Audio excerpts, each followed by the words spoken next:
Scratch my back and I'll scratch yours. It's me, Scratch. And today we'll be playing AI Dungeon, a text-based, AI-generated adventure story. Where you plug in some scenarios or it'll give you one, you respond, and the AI will riff off of you. Try to continue your story for you. I have not messed around with this too much, but I was playing with it off stream. Hopefully it works in game. But I'm hoping to get a couple runs. I'm not sure how long I'll be able to stream for. I might have to stop sometime in the middle, but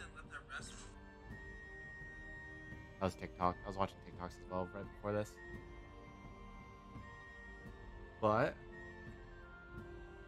let's just hop into a story and see where this goes. Maybe I should have done one, a test one, but okay, let's do a quick start. I can make this a little bit better.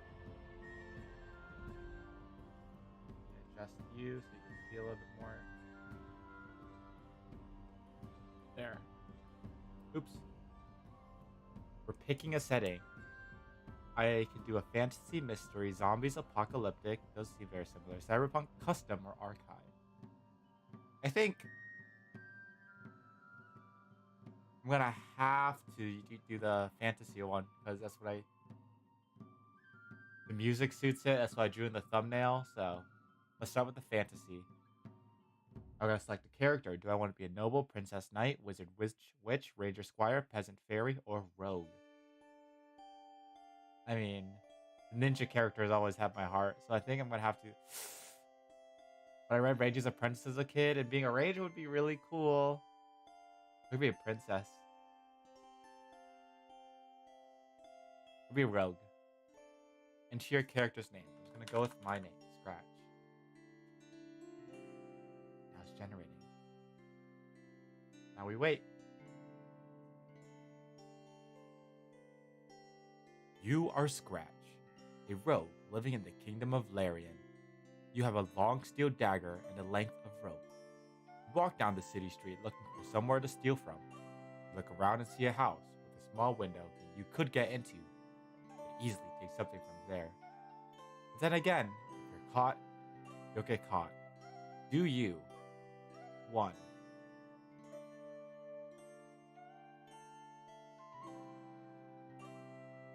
Not sure what the purpose of that is. I mean, easy pickings, am I right? I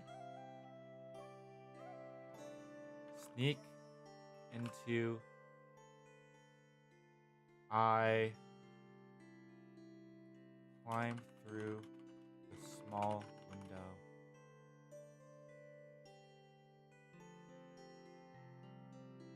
I climb through the small window.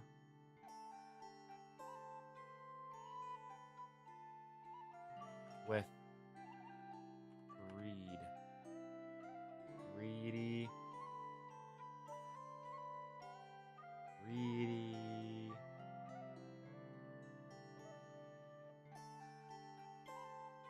Intent. Climb through the small window with greedy intent.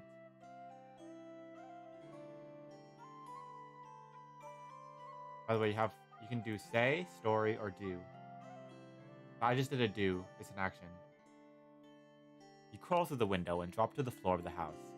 You slowly stand up and move to the kitchen. Peek through the window and see a man cooking.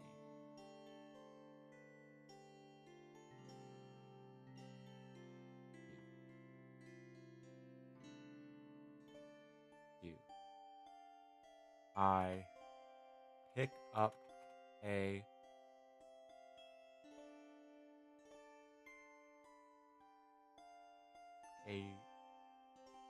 glass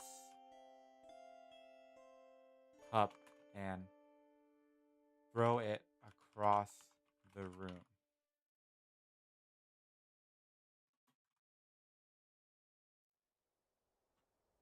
This is to distract him, yeah? Yeah? You see that the cup still has a good amount of wine left in it. You could drink it, or you could throw it at the man cooking. Do you?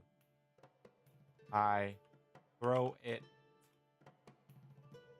in a corner of the house as to distract him. I think I'd rather not hurt him. I'm just here for his stuff, not for him. The cup flies through the air and shatters against the wall. The cook doesn't even look up. He continues to cook with a straight face.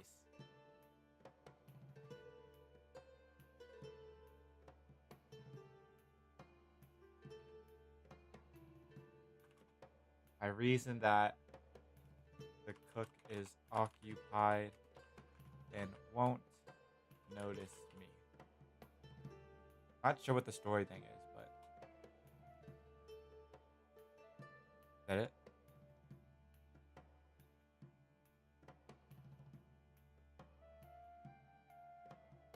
I head out of the kitchen, through a living room, into a bedroom. I'm looking for something to steal.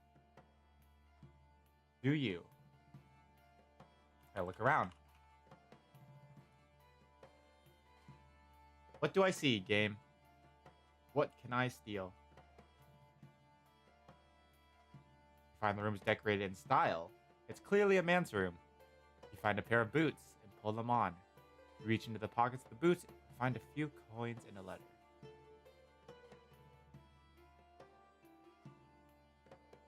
Carefully, I carefully unfold the letter and begin reading. I first find a safe spot to hide. Then I carefully unfold the letter and read it. First, find a safe spot to hide. You carefully unfold the letter and read it. What does it say? Intrigue. Okay, training the AI. Please tap on the response you'd like to keep. Okay, what should we go with? The letter reads, Dear Sir, I have recently returned from a long journey. I have money, clothing, and a horse. Or, Dear Sir or Madam, I have been away for a few years now, during which time my sister has run this house.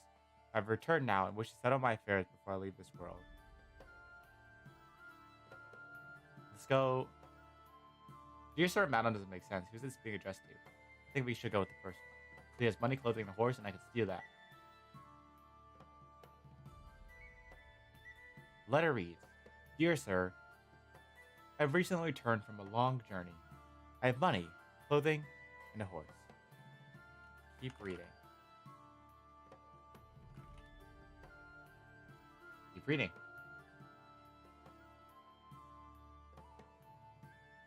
I've also brought a package from my employer. Please send someone to the address below. Have it sent to me immediately. Your servant, Drew. P.S. I finish reading the letter. Oh.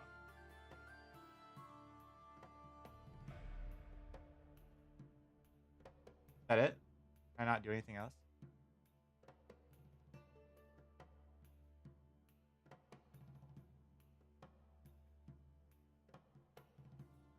That sucks. You guys, aww. That is a bummer. I thought that. One second, I'll watch this ad. I'll hide this for you so you don't have to see it.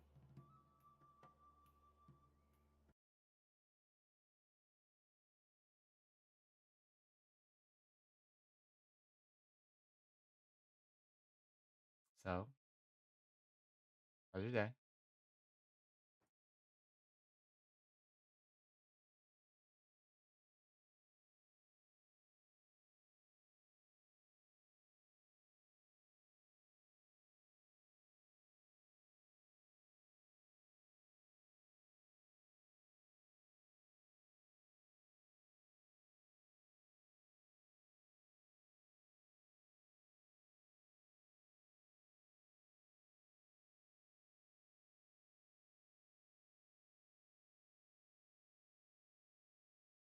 One second, let me figure this out.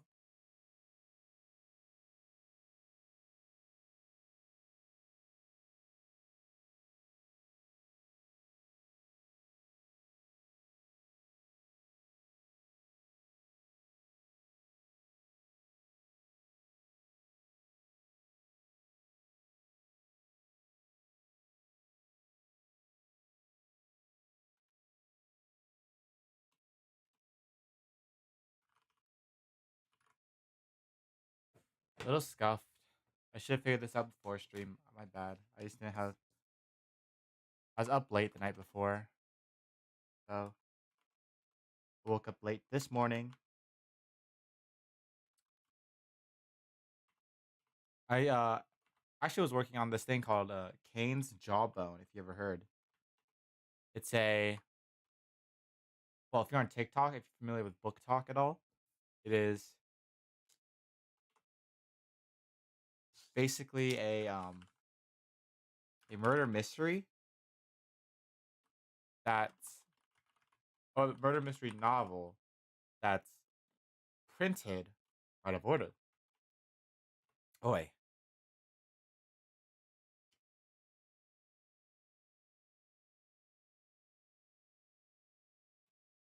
And your job is to rearrange the book in order and then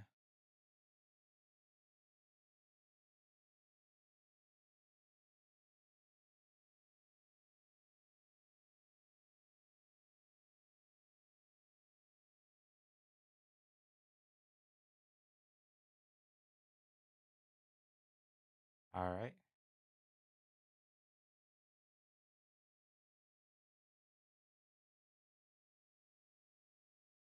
I think I got it.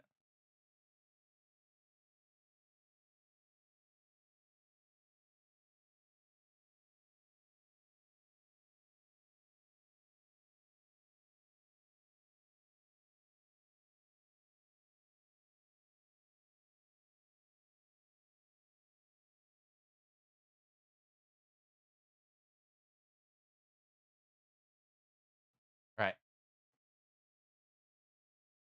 Let's put you back on. Let's continue the story. All right.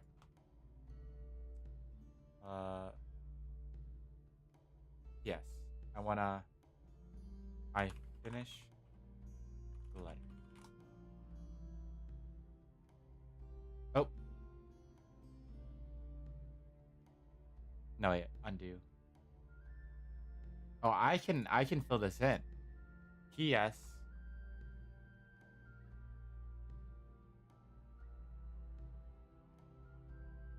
Do not look into the package by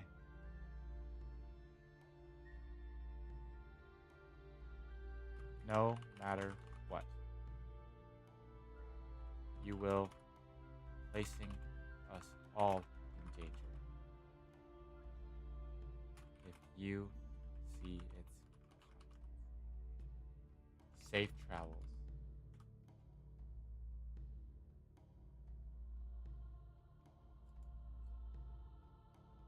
You folded the letter and put it in your pocket. Do you? You have no idea who Drew is. You have no idea why he would send you a package. I look around the room for some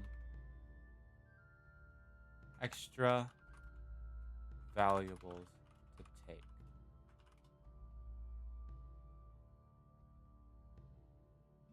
You search the room and find nothing of value, do you? Decide it would be best to leave this place as soon as possible. Yeah. I write, I copy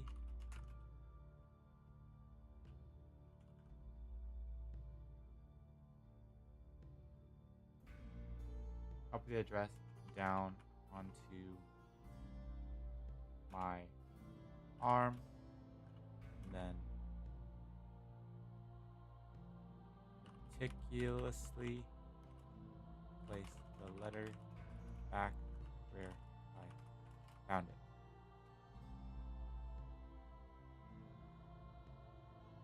Take the address from your arm and place the letter on the bed so you remember where it's at. Do you? Walk out of the seat. I sneak back out of the house. Without anyone seeing me, yeah? Sneak out of the house, move to the end of the street. There's a small cart parked on the side of the road. You can see a lone figure sitting on the cart. I ignore him, continue to the address. I don't want to talk to this guy. He seems shady. Dude. Hello, AI? I ignore him. Okay. You walk up to the cart. You want some of this? He yells at you. Do you want some of this? Do you?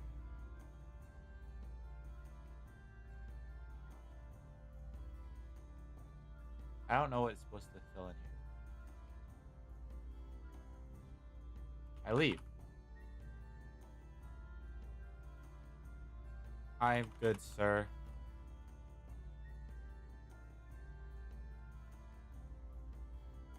Okay.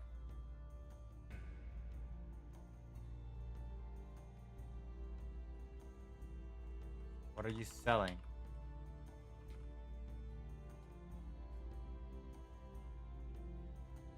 What are you selling? What kind of stuff do you want? I'm selling food, water, things like that. Do you have any wine? Yes. How much for a glass?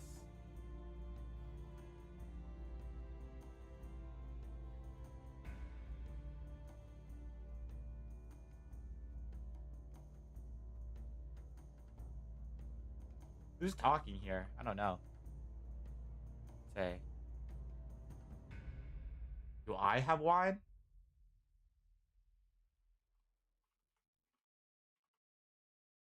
300 crystals with a K.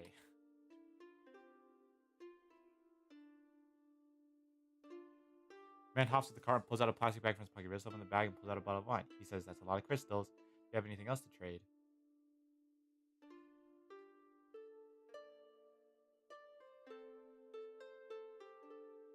Sure.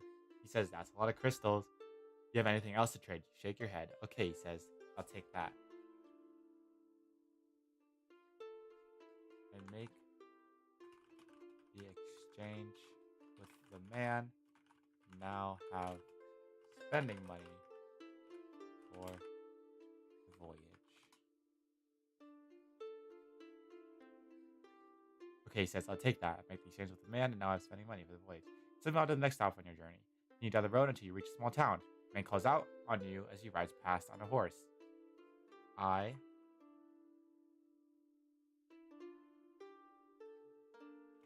keep walking with my head down and don't look at the man. Hey, stop! Where are you going? The man calls out to you again. Come here. I stop, let out a sigh, and then turn around to face him.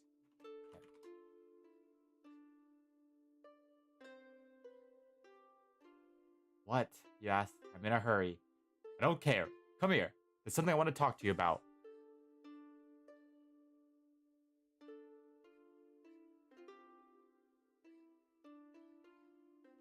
I can talk to you from here. What do you need from me?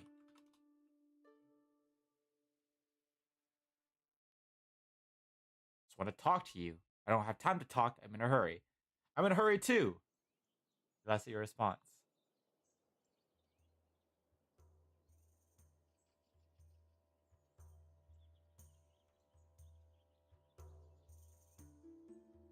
What's your name and occupation? What's your name and occupation? My name is Drew. It's him. My name is Drew, and I'm a merchant in this town. What's the name of your horse? Am I on a horse? Yes, I'm on a horse. My horse's name is Donkey. Donkey. It's a funny name for a horse. What does it mean? It means donkey. I see. What's the name of your little friend over there? What friend? Did I have a friend? What friend? The one hiding behind you. I guess I have a sister now.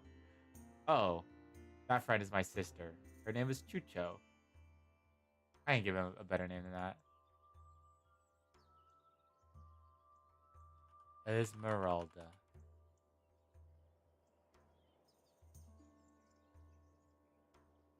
Why? Where did I get a little sister from?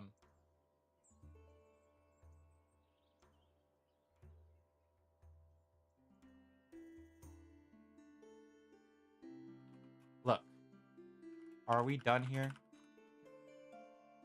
Me, Esmeralda, and I have to tra- to travel to the next town over. I are looking for food and jobs, and we're not finding it in this town. Look, are we done here? Esmeralda and I are looking for food and jobs, and we're not finding it in this town. He laughs. I don't need you. I don't need anyone.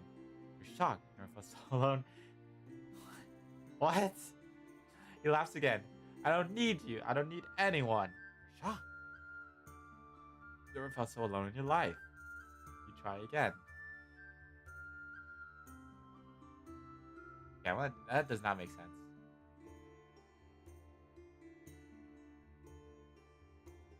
Well, I can't stop you from walking around town, but I can't let you stay here. It sounds dangerous. The rebels are still out there. Good thing we're already on our way out. You're welcome. Wait, don't go just yet. You said you had something to talk about, so talk.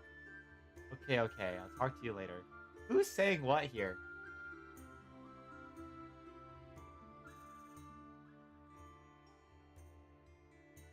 I have no idea.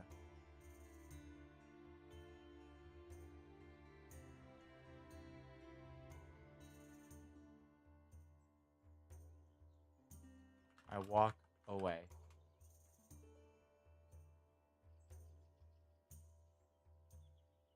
Wait a second. You turn around to see Drew and his horse, gesturing you for your closer. What did you want to talk about?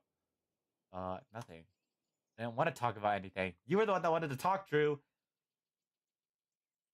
I walk away and don't respond to whatever Drew says next.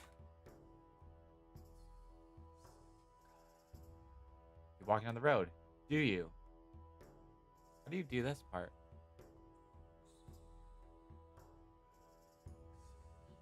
I don't get the numbers.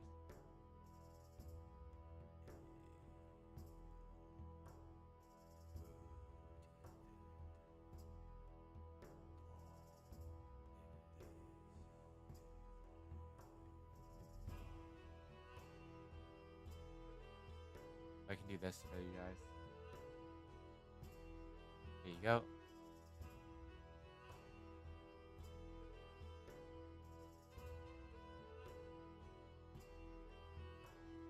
Is that better? Maybe. Ah, my eyes! Oh.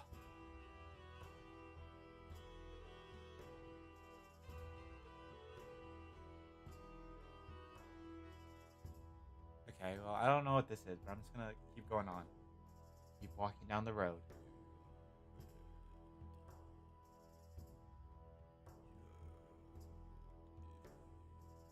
I draw near to the address that is in the letter.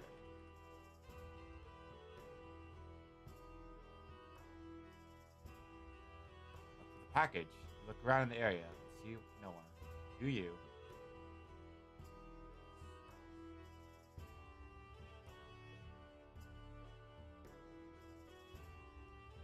On the nearest.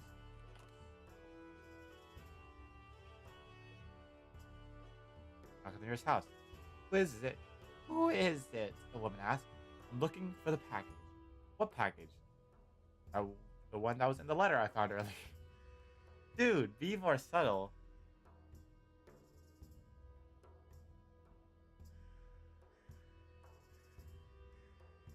The woman cracks open the door and lets you in.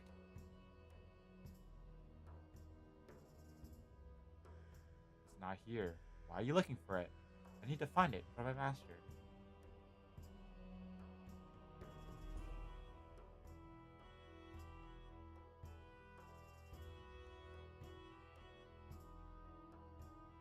Okay. Do you know anyone who might have a package for Sir Drew?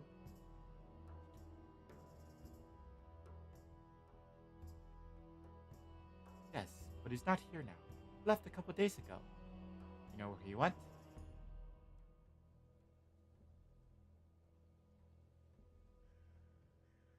I asked where he went.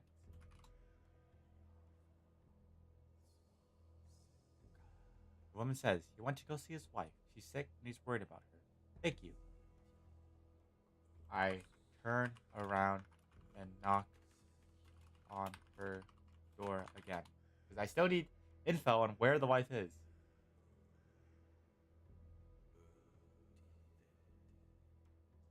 Yes? Sorry to bother you again, but I'm looking for Sir Drew. That's what I want to do. But where is this wife? Where does this wife live?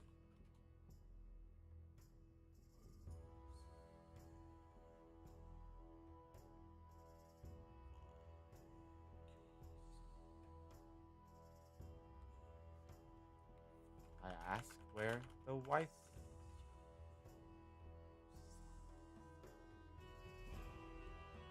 Oh, just on the road a piece. I think it's the first house on the left. Thank you, good. Exit house on the road.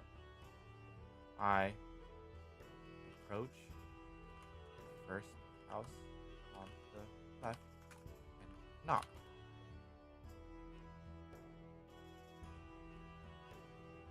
The door opens and a young man wearing a tattered cloak and hood stares at you. I'm looking for Sir Drew, he says. I am Sir Drew, the man says.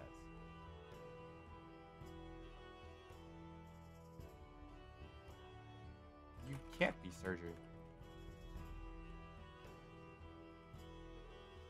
There was a man on a horse in the next town over that claimed to be you.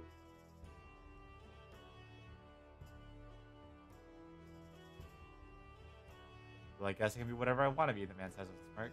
Come inside and we can discuss this further. Okay. Before I do that, do you happen to have a package?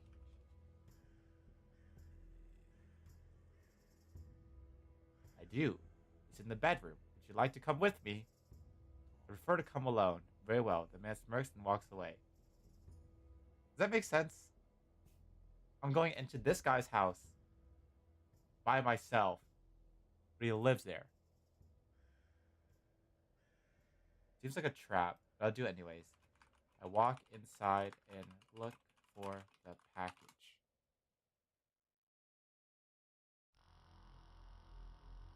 Walk into the house. There's a modest looking place. Oh shoot, let me fix this for you guys.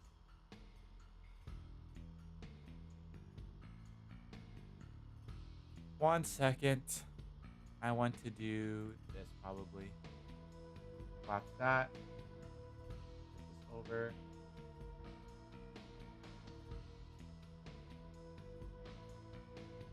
Yeah, that should be better for you guys. Alright. Walking into the house is a modest looking place. The man's wife sits on a bed, reading a book. The man sits in a chair, sharpening his sword. The wife is the most beautiful woman you've ever seen. Every story has to have some romance, you know? And if it's with another guy's wife, it's like, it's more spicy that way. The wife is the most beautiful woman you've ever seen in your life. I'm here to pick up the package, you say. Oh good, the wife says, smiling. Come in and have a seat. Would you like something to drink? I have a feeling I might get Bill Cosby here.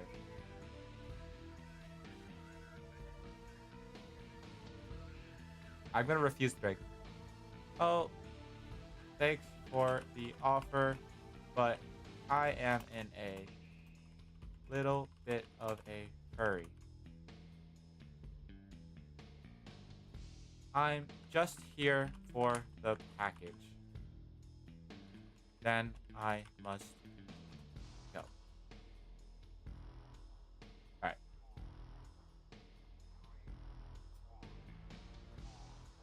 Hey, people in chat, if you're here, you should, but hi.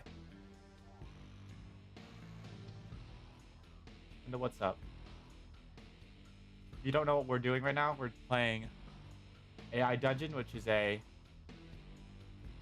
text-based AI generated adventure. It's like a story.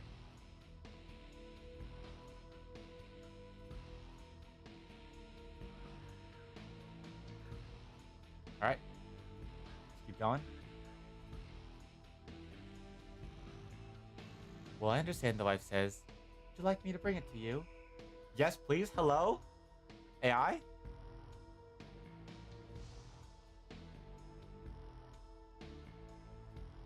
Well, I understand, the wife says. Would you like me to bring it to you? Yes, please. I'll be right back. The wife leaves the room. Okay, well, I frantically look around for the package.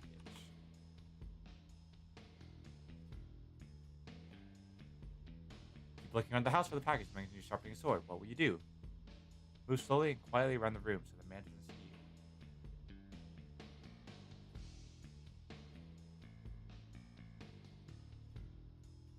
The package sits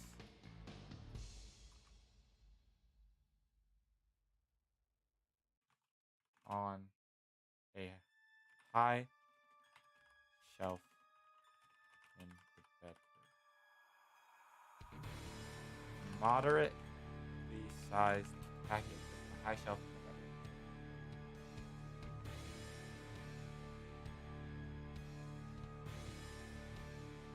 I take the package. Oops. Hekage. Take package right out of the house. He was still out there. He still got it. Where did the gun come from? You run and run until you see a train. What era are we in? I hop in. I grab a hold of one of the rails and hop onto the train, making my escape.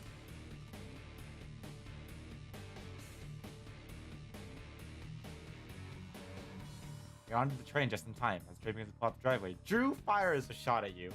I thought he was sharpening a sword. The bullet misses you by a few inches. I flip him off. Obviously. Flip Drew off of the train. I didn't flip Drew off of the train. I flipped him off. Like, flipping the bird. Do you? I stick out my tongue and taunt him as the train takes me away.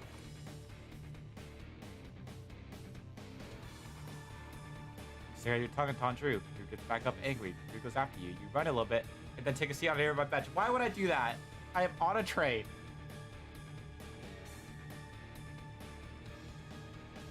Except I don't. You are on a train and Drew can no longer catch up.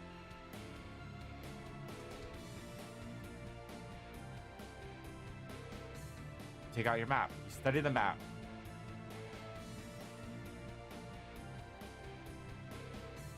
I head back home.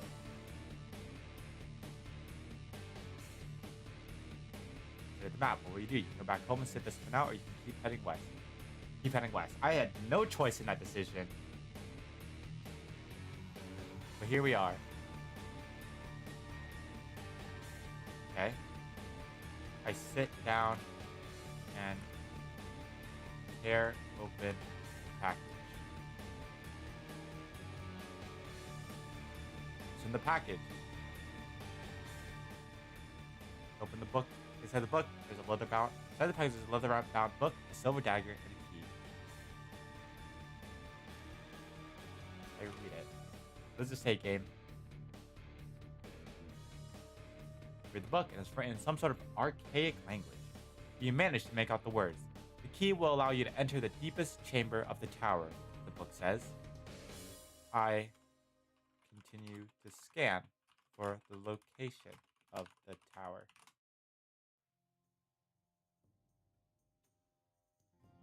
You look for the location of the tower. Where will you go?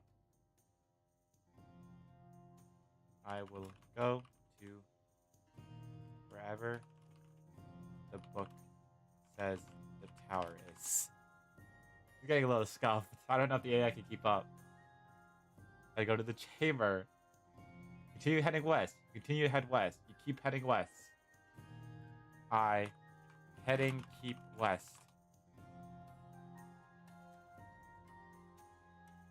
You keep heading west. West keep heading you. Yoy. Keep heading west. West is where I'm heading.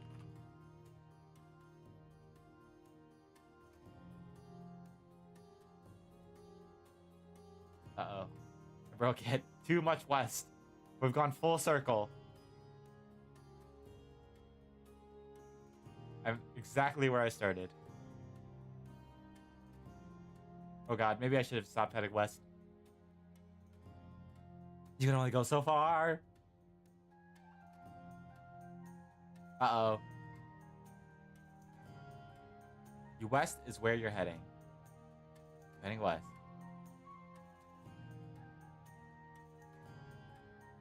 Eventually,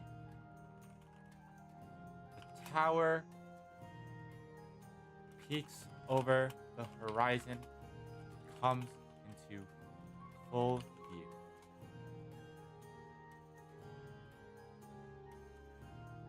You get closer and closer to the tower. You start to stop and examine the tower. What do you do?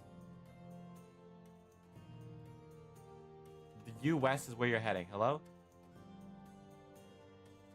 Dude! What? Okay, it's breaking. I walk the perimeter of the tower looking for an entrance.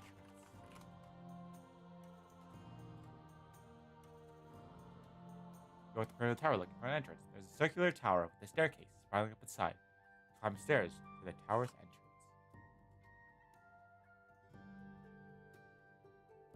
I continue to advance.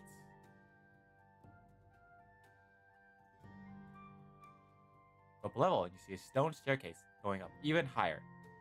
Do you want to try climbing it? Yes or no?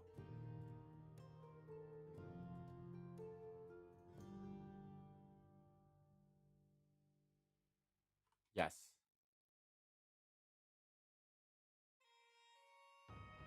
No, you see the staircase continues to go up. Yes or no? Do you climb down the stairs? I'd go up the stairs. Stop fighting me. I want to go up. I want to see where this leads. Climb up the stairs to the stone staircase. At the top of the staircase is a trapdoor with a spiral staircase going down. Do you try to open the trapdoor? I open the trapdoor, yes. That's what I'd like to do.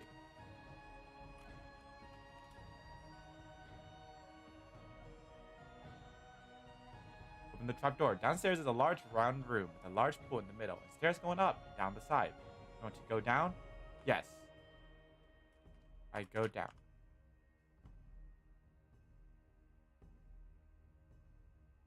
Yes.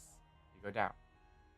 Go down the stairs. You go down to the pool and you see a large door in the distance. Do you want to go through the door? Yes. Yes. You go through the door. This is it. This is where you find the next clue. I look around for a clue.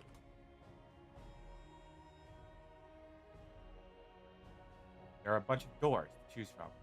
Open the door labeled Villa. I walk through said door. What do I see? You walk through the door and you see a bunch of stairs winding up and up and up and then ending in a domed ceiling. You climb the stairs.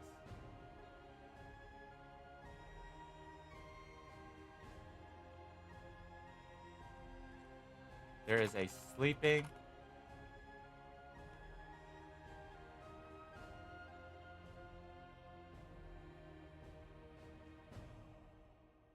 at the top.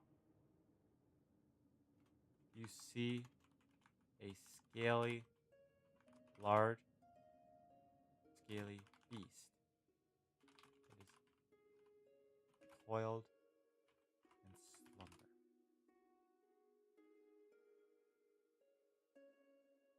It is sleeping. It will be very easy to kill.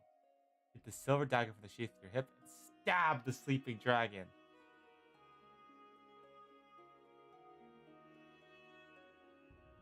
The dragon roars in pain.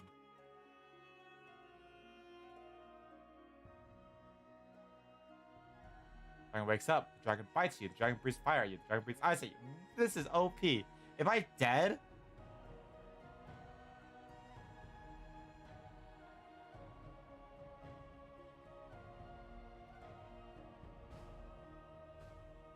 I sprint past the dragon. Dude, the dragon bit me. Like, sprint past the dragon wakes up. It's already awake. Wakes up and screeches at you. It attacks you. You fight the beast. You stab the dragon with your silver dagger. I run the knife down its hind leg, causing blood to ooze, spew everywhere, paint the walls. You stab the dragon. The beast lets out a blood-curdling scream and lets out a burst of fire that scorches your clothing. You stab the beast again. The beast is in pain.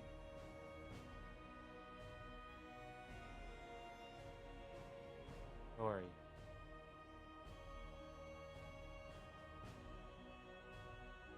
I finish dragon off. Did I kill it? Stab the beast. The beast has a final burst of fire that is still. You have slain the beast. The beast is dead. But you are not unscathed. The fire, ice, and bite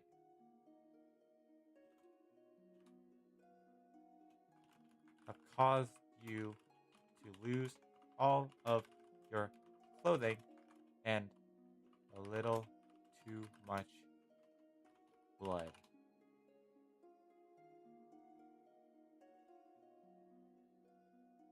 Your clothing is scattered around you in a pile. Your skin is stained red, but you are alive. And most importantly, you have the next clue.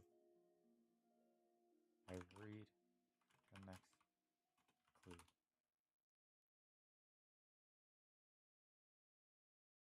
Read the next clue. Head down the stairs to the right. Turn up. This part is up to you. I head down the stairs to the right. Turn left and go up the stairs.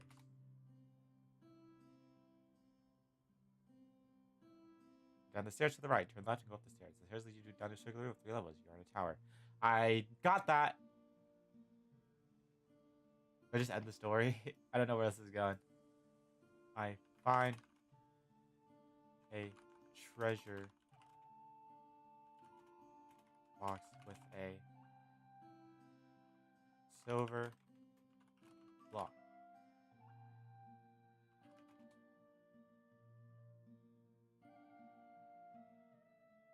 The pickaxe from the toolbox. Use the pickaxe to break. Oh, why I have a key?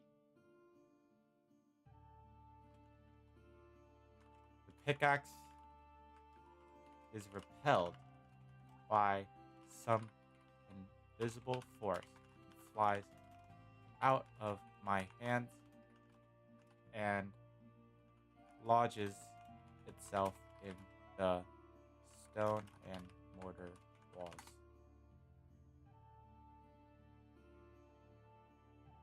Now open the treasure box. The box is secured by some kind of invisible lock. You try everything. You try everything. I don't try everything. I remember the key from the package and use it to unlock the chest.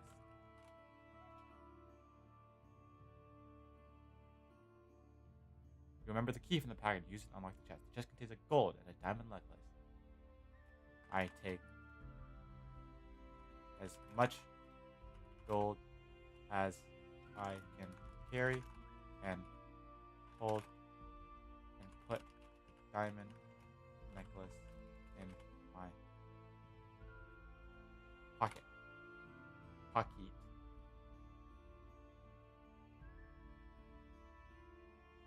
Lock on the chest clicks open. The staircase leading up is just beyond the open doorway. I leave the tower.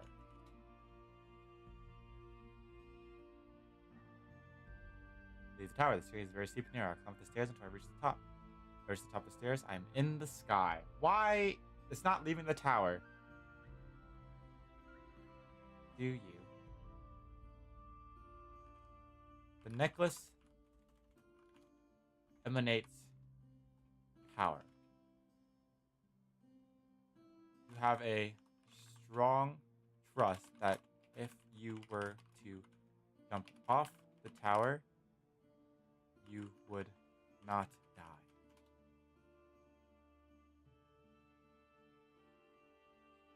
Ground is far away. Okay. Yes, you jump, you land in a pile of gold coins. I take as many gold coins as I can and begin the journey home to Esmeralda. Masis. You have the gold coins and you begin the journey back home to Esmeralda. You see a hill in the distance. You climb the hill, you see a path running up the side of the hill. I walk the path. Sure. When life gives you paths, you walk them. Walk the path. You arrive at the top of the hill. You are right about to reach the summit, and the path ends abruptly. You want to turn back? Hell no. You know. I do know.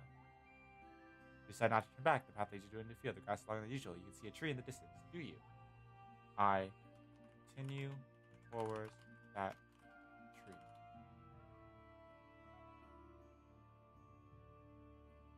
Continue towards the tree. The tree is very tall. It has a strange aura about it. Climb up the tree. You are all the way to the top.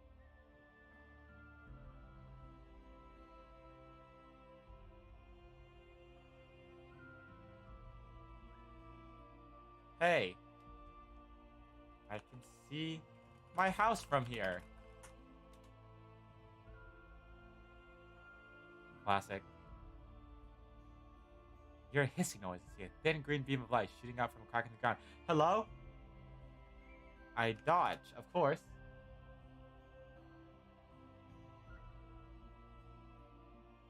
Okay. You dodge and jump from the tree, landing on a patch of grass. You look around the source of the beam of light. You hear the hissing noise again. There it is.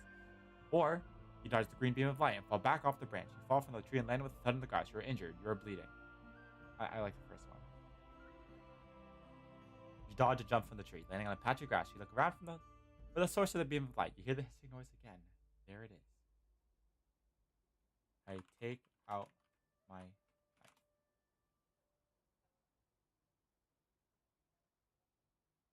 Beam of light is blinding. You feel the heat of it on your skin. Do you want to stop the beam of light?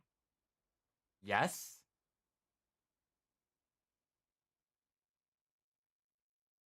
You decide to stop the beam of light. Beam of light stops. Your eyes are adjusting to the light. You see the source of the beam of light. What are you?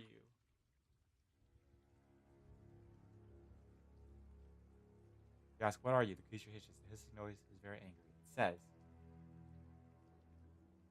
I am the consequences of your own actions. Bum, bum, bum. Or I am Sir Drew. Bum, bum, bum. Okay, never mind. I am Sir Drew Main, defender of the realm. You are the guest of my domain. I am in command here. To abide my rules. Fair enough.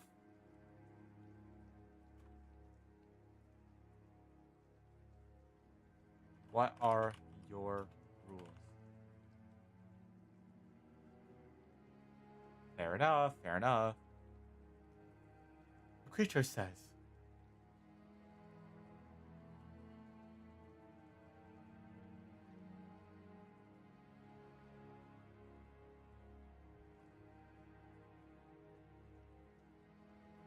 leave your belongings here, and you may leave.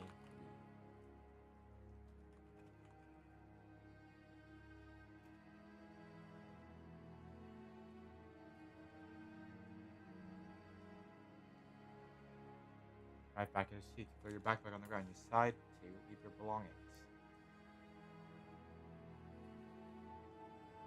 Pretend to leave my belongings.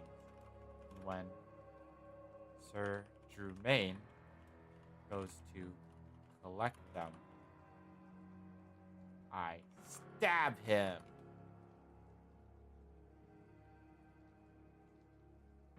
Trying to leave your belongings. Sir Drumain goes to collect them. He says, cast away your belongings. You pull out your knife and stabs Sir Drumain in the chest.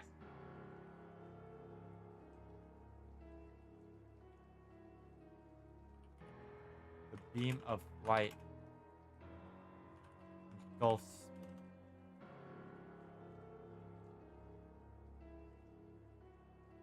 Sir Drumain falls to the ground and dies. The field is now a graveyard. You are dead. But what about Esmeralda? The diamond necklace rattles violently.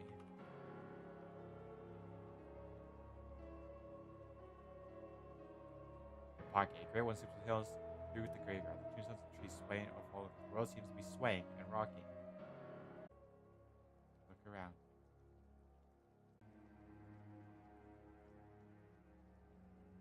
Stream just crashed? What just happened? Give me 1 second.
Okay, looks like we're up again. Not sure why it's doing that, but... Okay, this story needs to end soon. Whew.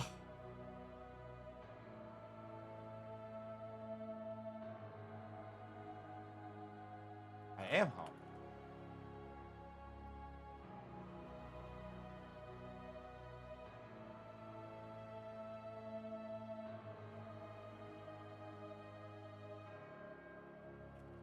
Use the necklace to get back home, obviously.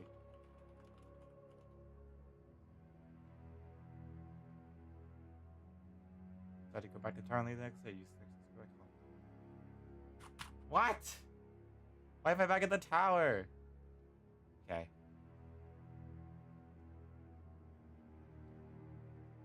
No.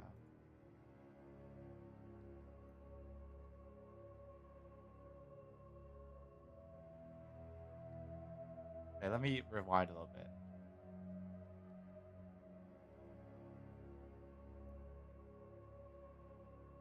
Esmeralda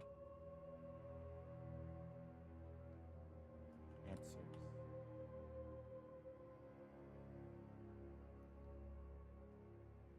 Fell asleep. But I stabbed Jermaine in the chest, you protest. Yes, you were dead, she explained. Then what am I doing here?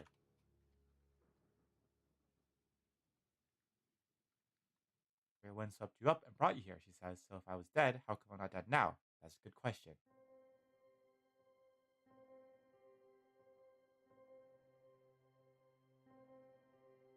I pull out the diamond necklace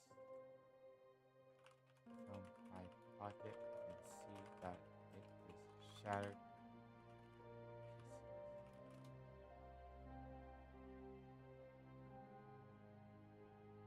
What? You asked? The necklace is broken.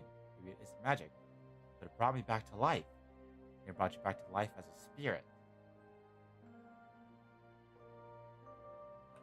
Who knows?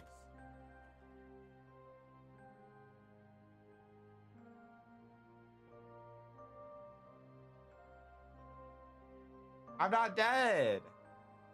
I'm alive.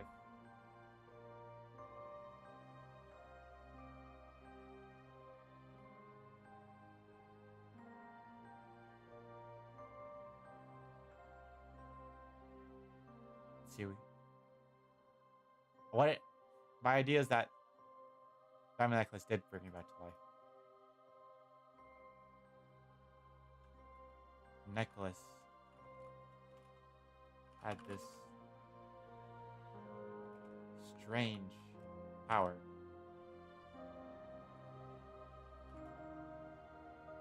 Maybe it's that.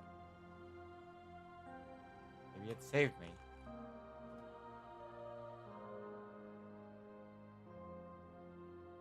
We're not sure. You decided to test out this theory. Do I decide to use the necklace's power to jump to the moon? I feel like that was a little bit of a jump in story, but no, it's broken. The necklace.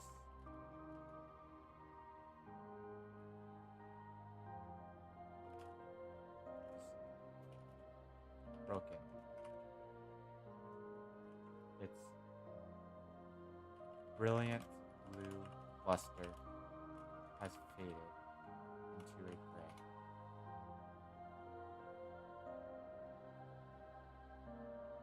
There's no power over you anymore. No. I don't want to jump to the moon. No! No more questions. You jump to the moon. A blackness covers your vision. A void opens up all around you. Then you are falling to earth.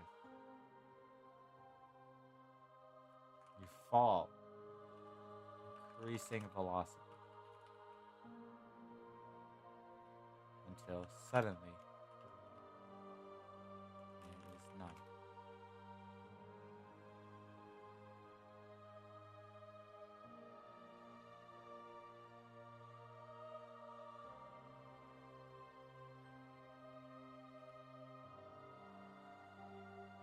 Yeah.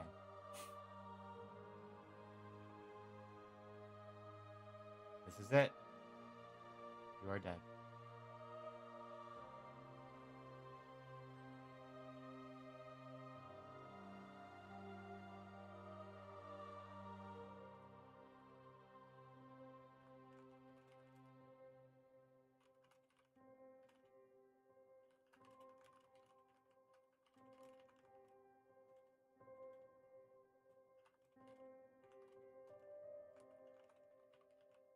And with you gone, at least the gold you have brought back is enough to last Esmeralda a lifetime.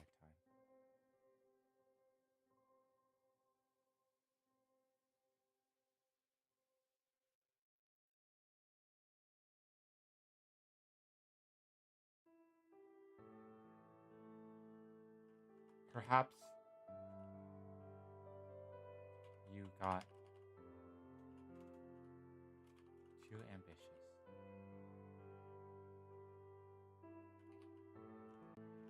That was your Achilles heel. Who jumps to the moon for no reason?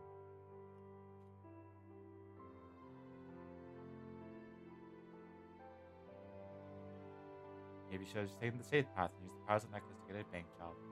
But then you wouldn't have gone on this crazy adventure. Perhaps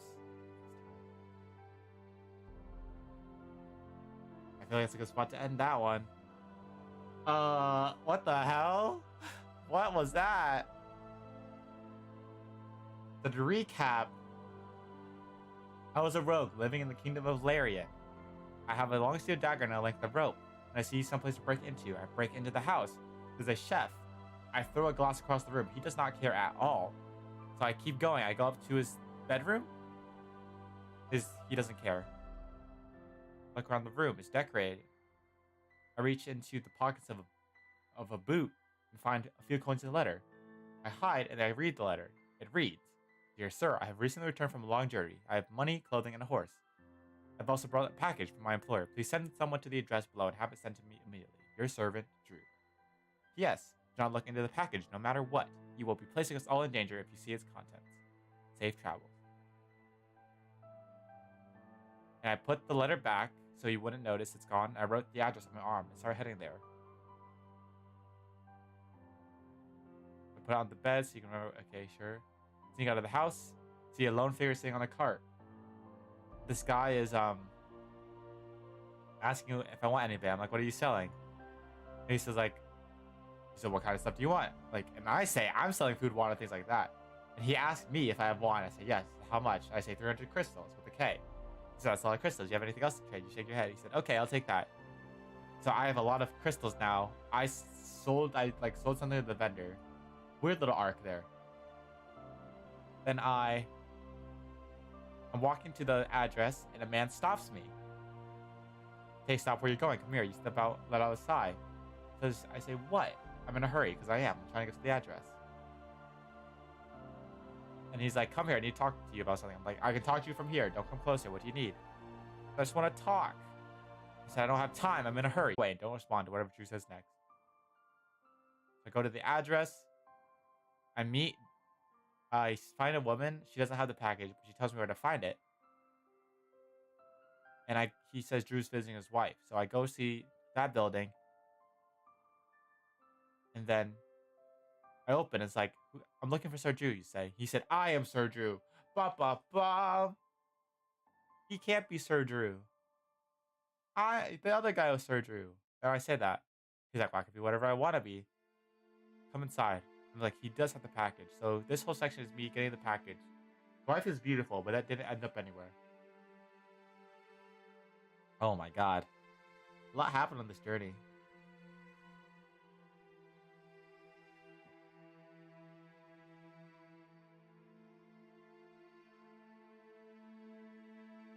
Then I go to the tower. I have a whole journey to the tower. I kill a dragon, find a treasure chest, open it, find a diamond necklace and gold. And then I jump off the tower and live somehow. And I go to a large tree.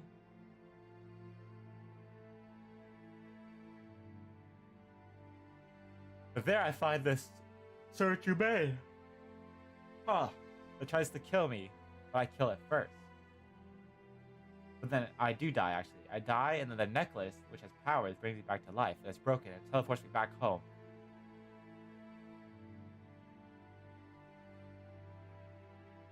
Then I'm home. I'm like, "Did the necklace save me?" And she's like, "I don't know." And then I'm like, Do I wish to jump to the moon? I'm like, okay, why would I do that? But I do anyways. I jump to the moon, blackness covers your vision, a void opens up all around you, and then you're falling. You fall to earth with increasing velocity until suddenly there's none. The end. And this is it. You're dead. I've died. I've gone splat. But at least I got gold.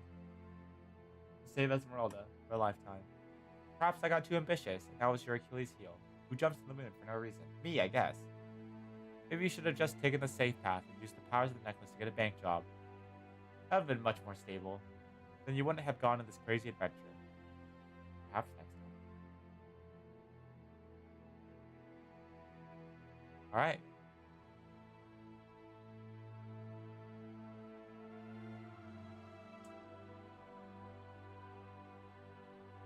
I mean, that's it.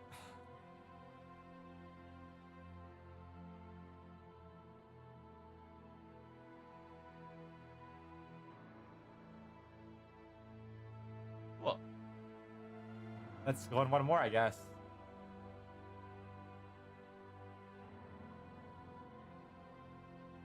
Let's do one of these popular scenarios.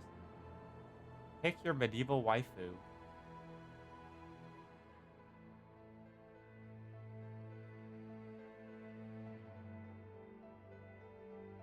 Any of this look good? Cat boy companion service?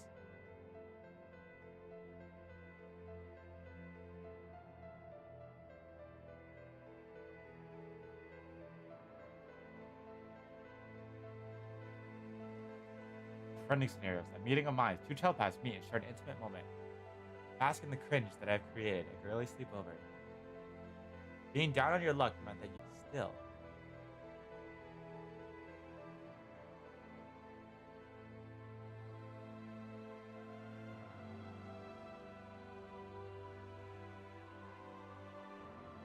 Did I use the waifu one?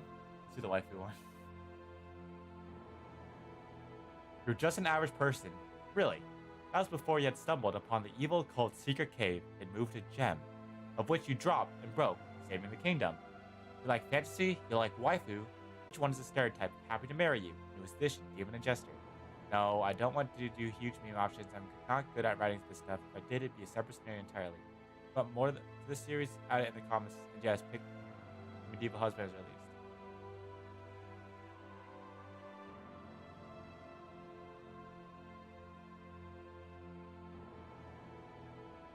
What is this?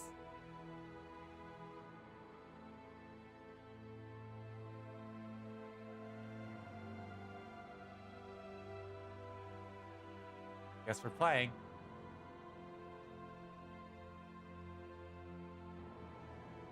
Let's get a medieval waifu, I guess. Crowds cheer outside of the castle gates. You managed to successfully do the one thing no one else could. You stopped a crazed cult from summoning some all-powerful being to destroy the world. Honestly, you have no idea how you did it. All you did was simply move one single gemstone, then drop it. Regardless of your accidental success, the king has chosen to reward you. You're given a large sum of gold, land, and even a title. Lastly, you're given the opportunity to choose a woman as your bride. Many throughout the kingdom are very grateful and more than happy with the arrangement. With this in mind, you choose.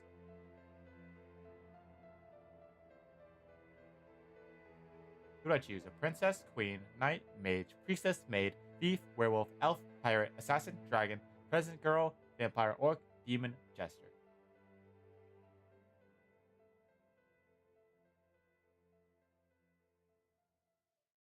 Let's do a peasant girl. She stands out. Name your bride. Let's go with Jasmine. What is your name? I'll still be Scratch. Are you a man or woman? I'm a man.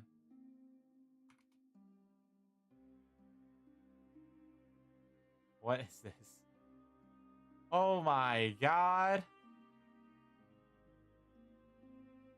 There's only one woman that comes to mind when the idea of marriage is brought up. Your childhood sweetheart. Jasmine was the one your heart was set on from the beginning. She was always so well-grounded, knew her place in the world. Everything you ever saw her do, she did well. The sappy grin on your face, you looked to the king. This girl I grew up with. Jasmine. She's just a peasant woman, and I would love to make her my wife. The throne room applauds, although it isn't far too enthusiastic. Smiling down, the king nods. And so shall that be your bride. You may return with my guard to inform her. Bow to the king before the small sorry truly starts. Soiree. Many questions you about your choice of bride, but you only gush over her. You barely pay any mind to the questionable looks from the people who were celebrating. For a few days, you're packed and on your way back to your home village. You're still filled with excitement at marrying Jasmine, the only woman you've had your eyes for. It takes just over a day before arriving at your home village. When you enter town, many gawk at you and your royal guards escorts. You have to stop yourself from running to Jasmine's house as you strut through the village. When you arrive, you knock on the door. Her father answers, looking down at you questionably. Sir, I'd like your daughter's hand in marriage, if she'll have me. From within, you hear a very confused Jasmine. Wait, excuse me? The father opens the door more as Jasmine steps in the doorway, looking bewildered. Who? Wait, Scratch? Yes, and I've come to ask you to marry me, Jasmine. You look up at her, glancing down some as she looks even more confused. Marriage? But I love you so much. You're taken back by her sudden outburst, yet I thought she would react like this. Huh? I feel like that's a good thing, right? Surely it's a good thing that she likes me and wants to marry me.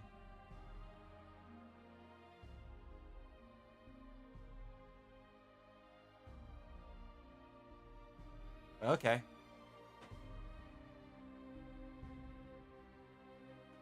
If you love me, will you marry me then?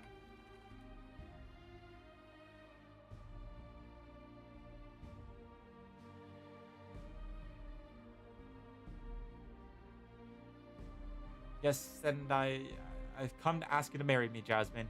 Look up at her, glancing down at someone. She looks even more confused. Marriage, but I just love you so. Yeah. If you love me, marry me. Oh,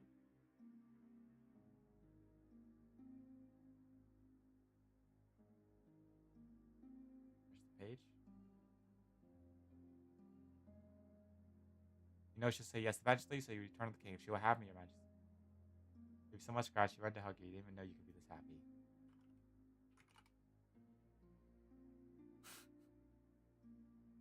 The end. Yay, what a good story. Woohoo. Woo. Alright.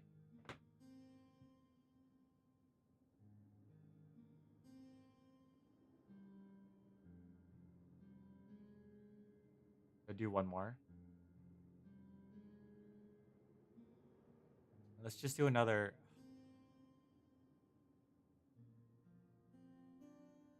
I'll do one of these pre ones. Santa Claus has been planning to take over the North Pole for years. He's patiently waiting for the elves. Let's do this one.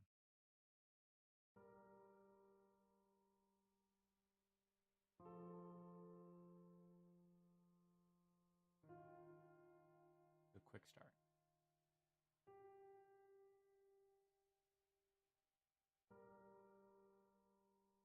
Powerful Helm's Deep spell has been cast. The elves, gnomes, and fairies are safe from harm. A small refuge while they plot their next move against Santa Claus, his naughty helpers. Any heroes from the kingdom on the outside of the refuge will need to be careful if they want to survive the battle in the wilds of Kringle. Santa Claus has been planning to take over the North Pole for years. He has patiently waited for the elves to grow old and weak for his retribution. Time has come. Santa Claus and his naughty ragtag army of elves, gnomes, fairies, dragons, candy cane, vampire elves, etc. now control the North Pole. But Santa knows that the North Pole can only remain his if he can conquer all of Kringle. To do this, Santa needs to take out two of his biggest competitors, the Easter Bunny and the elves, fairies, and gnomes fighting on the side of the evil Santa. He hack and slash your way through the hordes of monsters to get to the North Pole leaders. Where are you, Santa?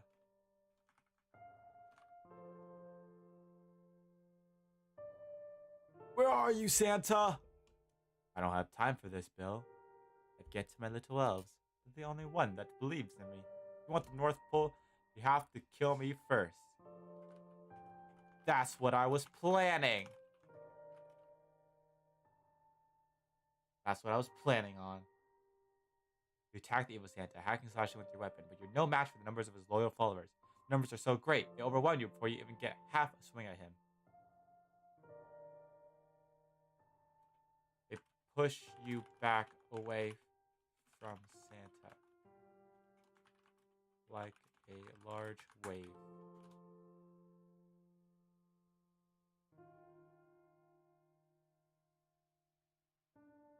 But a disappointing battle. Elves are safe, but the North Pole has fallen. The North Pole is no more. The kingdom of the elves has fallen. Wake up. The kingdom of the elves is gone. There's no more music, no more peace, and no more happiness. The world is. Did I lose already? Okay, let's retry. Okay.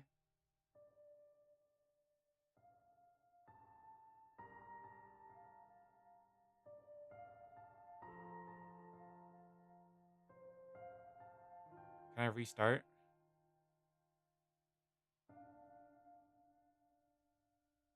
Okay, whatever. Let's keep going.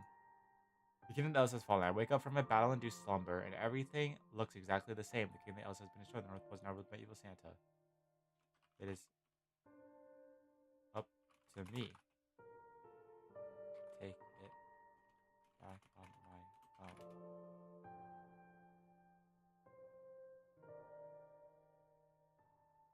I remember my journey to the North Pole. I remember meeting the other rogue heroes and planning our next move against Santa.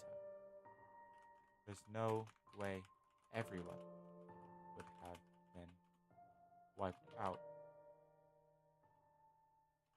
Surely there are some stragglers left alive. I get them back to the kingdom. We'll figure out a plan to take back the North Pole from Santa. I trace my journey back to the North Pole. You awaken in the middle of the night covered in sweat. You don't remember how you got here, but you do know that you have to get out of here. Why? No, I travel. I trace the path back to the North Pole and seek out any rebels.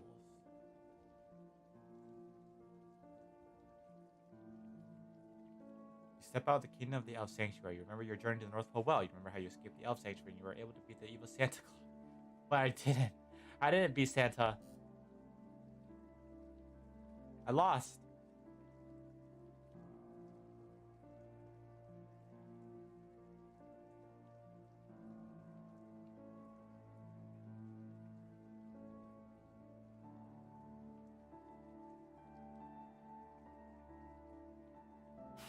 I don't know. What?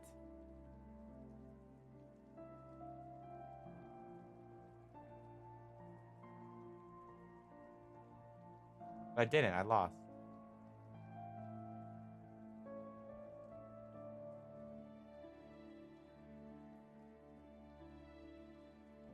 I head there. Then into the wilderness, finding a way to get back to the North Pole. You remember strange looking hill not far away from the current location. Maybe if you go there, you'll find some signs of any surviving elves. You head there. The hill is indeed strange. It looks like a giant egg, brown in color, with a flat top. The bottom of the egg is cracked, and as you climb to the top, you see that it's hollow. I drop inside.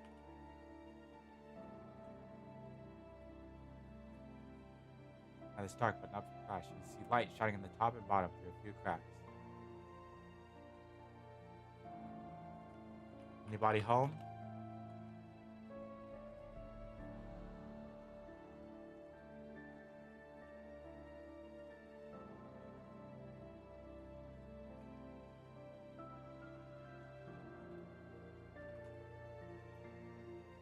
Let's try that. Anyone home? It's me, Bill.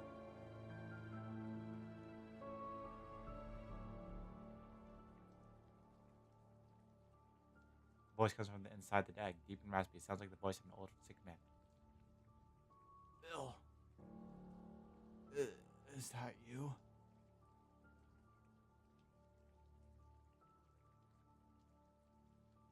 Jeff?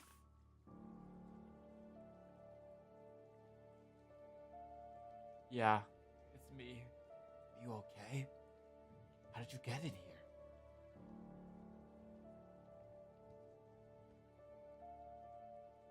Through the roof. The roof? Voice rasped. There's no roof. How the hell did you get in here?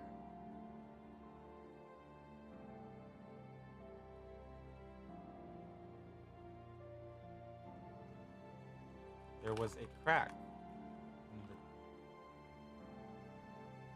top of this place. I dropped in.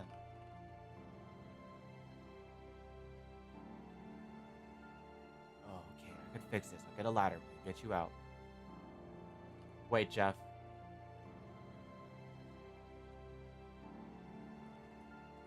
What happened to everyone else while I was unconscious?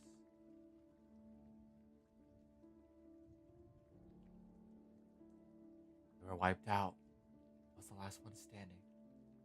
Last one standing? How? I mean, how did you survive?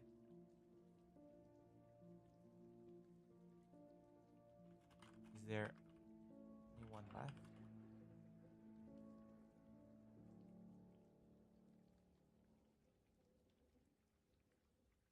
Yeah, I think there might be someone left. Can't reach them though. I've been trying for days now. Who is it? Girl named Lycia. Lycia. Are you sure? Yeah. She's one of the people who came with me when I rescued you. Come with me. We'll find Lycia and anyone else that's still alive. we can take back Kringle.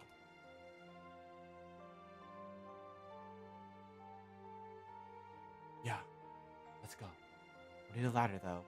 I'll find one. Jeff, it's quiet for a moment.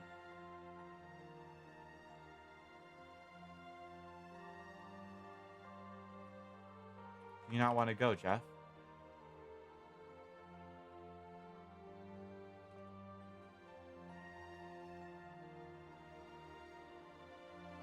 No, of course not. I don't know what to say. I have trouble processing that you're gone. Am I dead? What's going on? I'm not gone. I'm right here. Error. Error. Error. Yeah, you're right here. Oh, okay. Find an old rusty ladder leaning against the wall of the egg. It looks like it's been there for use. Place the ladder to the crack and climb up.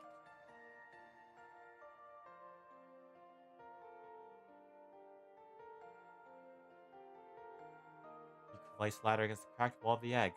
It fits perfectly. You climb up the ladder and find yourself on the outside of the egg. Jeff soon follows after.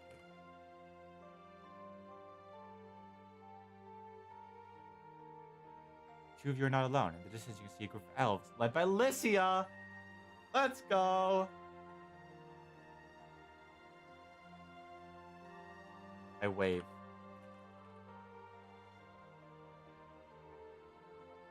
Wave at the group. Wave at the small group of elves. They wave back and advance across the North Pole. So what's the plan? Jeff asks. We join their ranks. And we take this fat motherfucker down. Oh.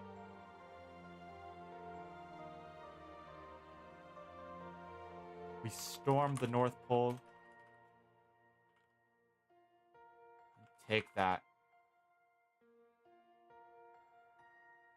obese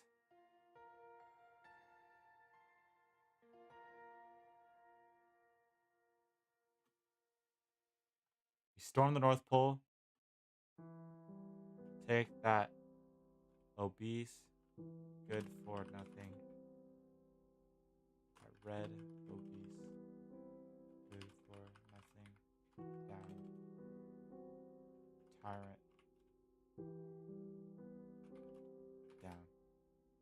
We storm the North Pole and take that red, obese tyrant down. Sounds good to me. Two of you prepare to go. You have your weapons. The elves have the ladder, and the elves have a large supply of arrows. Ready, aim, fire.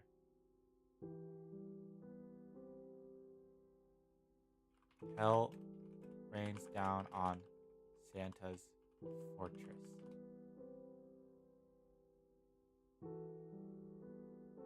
Launch several arrows at the elves, but they are easily dodged. The elves begin pouring their own arrows into you.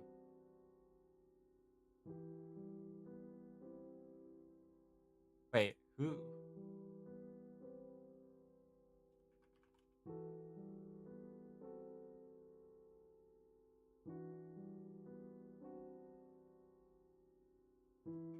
Santa.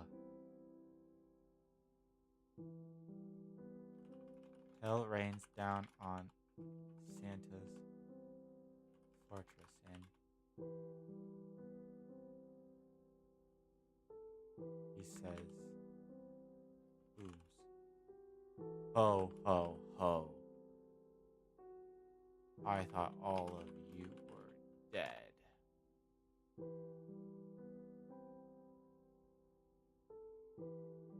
Well, Santa, you thought wrong. You aim your weapon at his red, pudgy face and fire. Santa swallows the arrow whole and lets out a satisfying burp. He is unaffected. I don't believe this. I don't believe this, he says. You two must have some sort of special power. Let's see if I can take you out. You literally just swallowed an arrow, bro. He's unaffected by the elf's bow and arrow. You are almost there, Lycia says. You move quickly down the ladder. Santa's army converges on my group.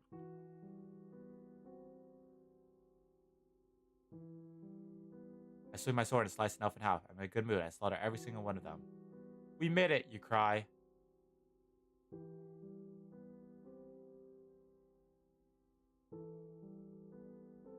Or so I thought.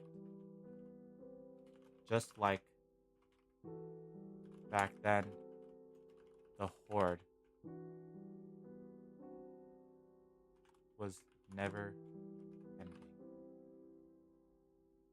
You can take no more. You charge forward and fire an arrow at the elf in front of you, then fire another at the elf 2 places ahead of you. More elves take place of the ones I shot down, and they only get closer and closer. You run forward and fire another arrow. This time it lands. I can't take it anymore, you cry. You drop your weapon. You're out of arrows. All hope seems lost. But then, a cold wind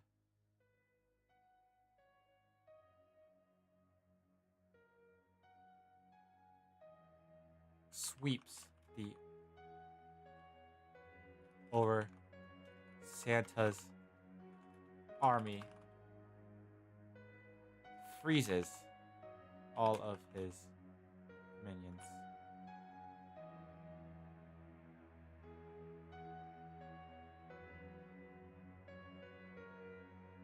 You get your revenge on Santa, Bill.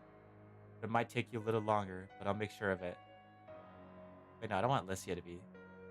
Freeze all of his minions. Jack Frost appears.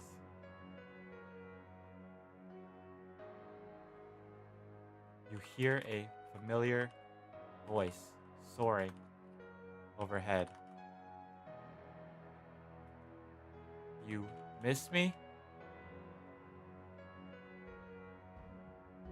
It's Jack Frost.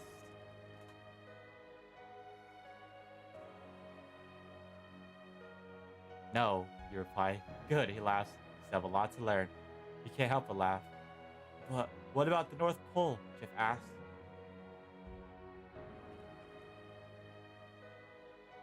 Now that Jack's here, this should be a piece of cake.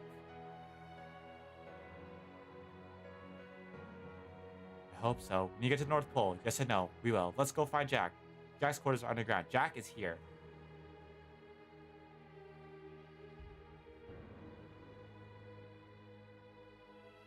Well, if you say so, it's time to take back Kringle. I'm so happy. Jack Frost, me, Lycia, Jeff, and the group of elves continue into the North Pole.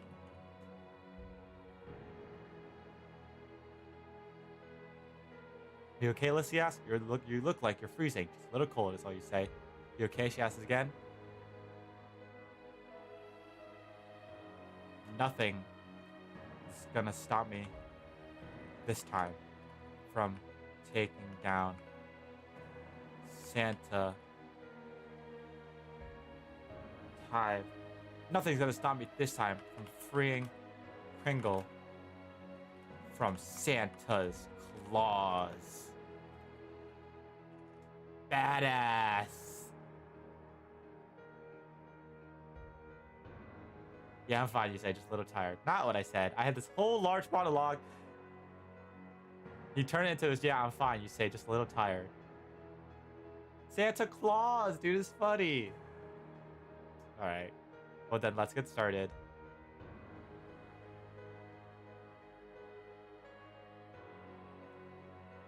We wipe out the majority of Santa's army until only Santa left.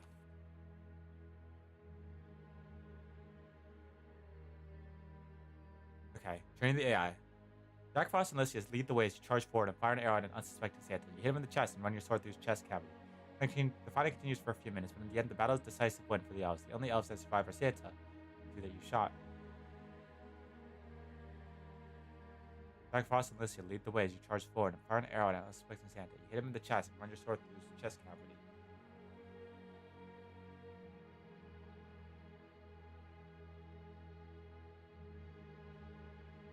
You bounce back, and Santa is unscathed.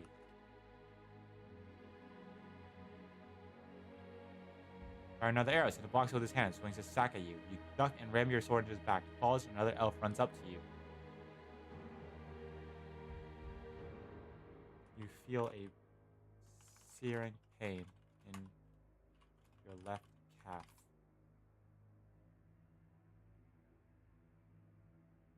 You hop back and fire another arrow. This time the elf is faster and blocks your attack, causing your wrist to burn. You fire another arrow and take out the elf's right leg.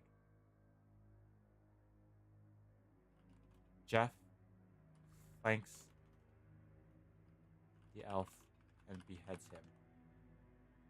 And he gives you a thumbs up.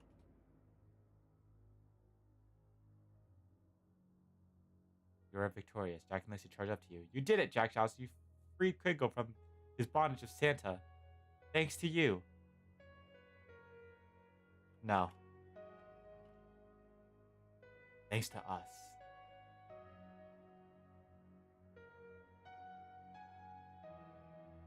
No, thanks to us, you say. We all fought together. We accomplished our goal. It was a team effort. We all fought together, Jack says. Yeah. You agree.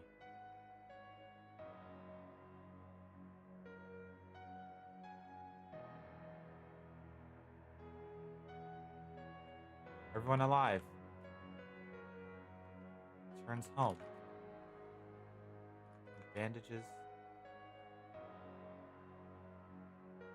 You collapse. All of a sudden, your vision begins to darken. It blinks. In and out. Until you lose sensation in your body. You collapse.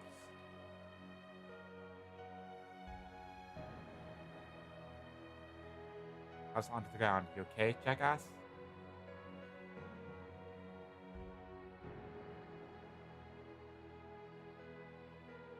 This lost too much blood. Alicia realizes. She begins. She tears off the sleeve of her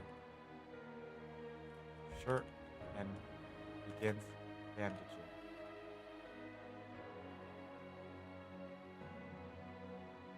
There's a wound on your leg. She feels the cold, hard ground beneath your face, and you realize you're lying on the ground. You try to open your eyes, but all you see is black.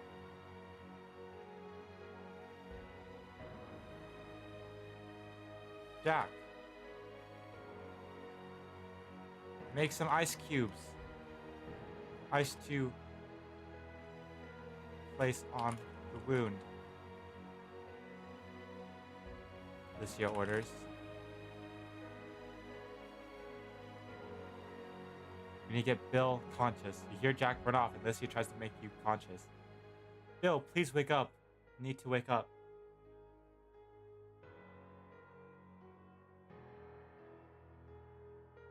I want to respond, but I can't muster the energy to do so. My vocal cords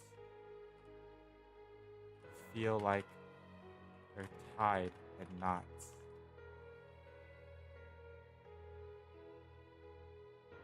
Bill, please wake up. A wave of hot liquor runs to your lips and you start to feel woozy again. Bill, please wake up, she screams.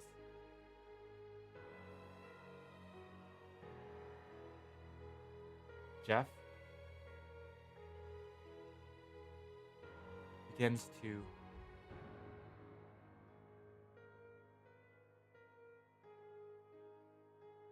What is this wave of hot liquid that runs over my lips? To feel woozy again.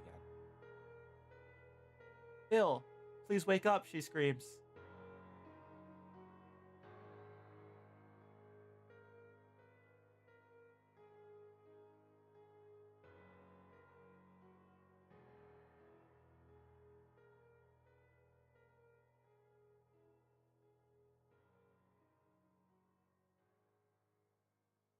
Jeff begins to perform CPR on me.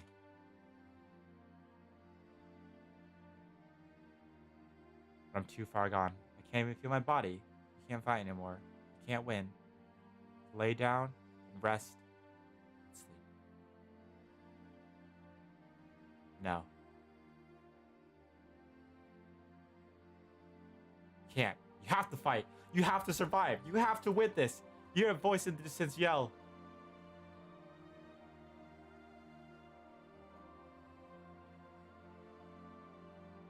Bill, I swear to God. If this is where you fight, you need to live.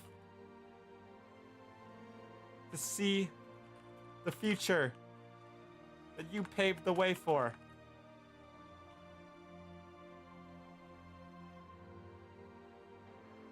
Jeff screams at you.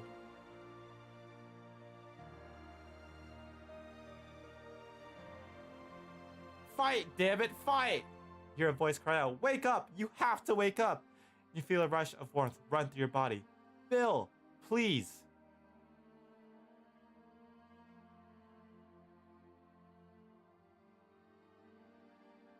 I fight with every fiber of my being.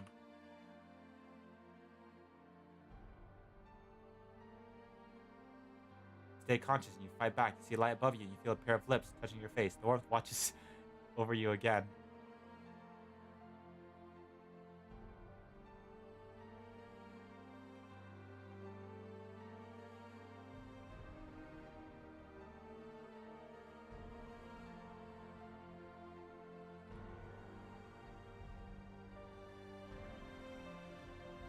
How do I continue? How do I continue? The warmth washes over you again.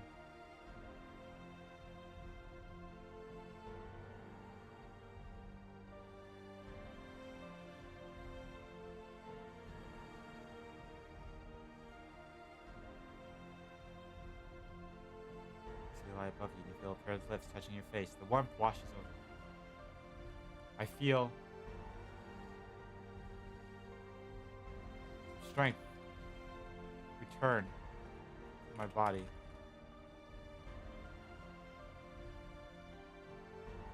I'm being lifted up and you feel soft sheets under your body. Wake up, Bill, please.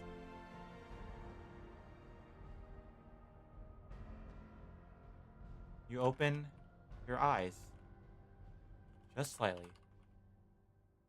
but your vision is filled with everyone. Licia, Jack, Bill, elves. Everyone is shouting and crying,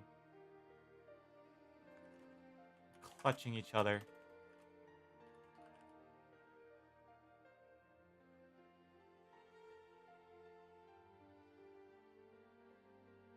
They all look at you expectantly.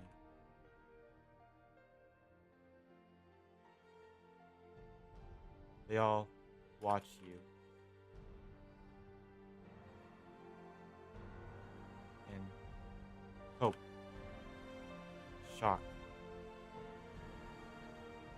horror, in shock, horror, hope. Who are you to let them down?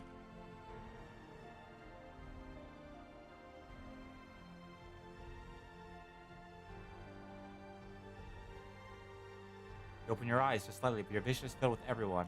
Licia, Jack, Bill, elves, everyone is shouting and crying and clutching each other. They all watch you in shock, horror, and hope. And who are you to let them down? Your eyes slowly open wider and you see Kringle and his wife smiling down at you. You see the baby boy sleep in her arms. You hear a voice whisper in your ear.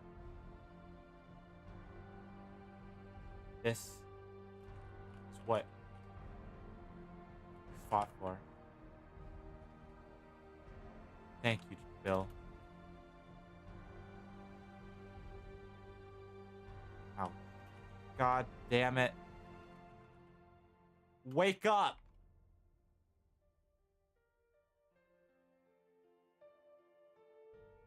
Go smooth, no words come out. A single tear escapes your eyes and rolls down your cheek. Kringle and his wife smile and hug each other. They whisper and smile.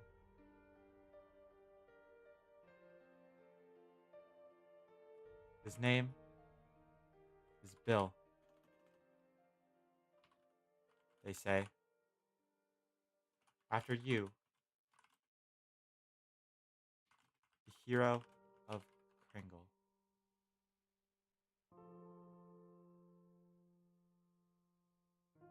Whisper each other and laugh. They step back and hand the baby to their daughter. She's going to take care of him. You made us a family, they say. They turn and leave. Okay, this has gone off the rails. Why are they here?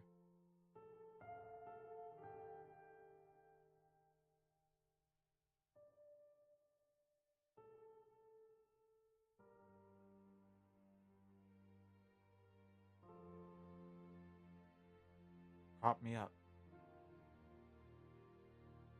No, Licia says. He needs to see the rest of the village. Fine, you protest. No one hears you.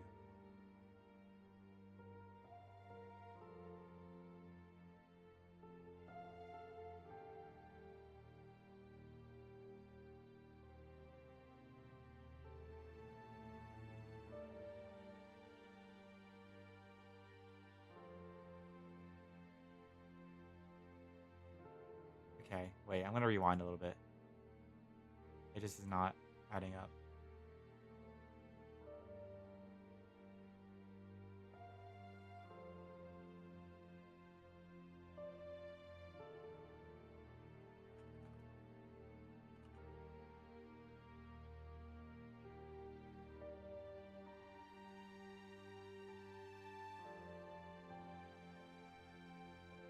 Sia? You whisper.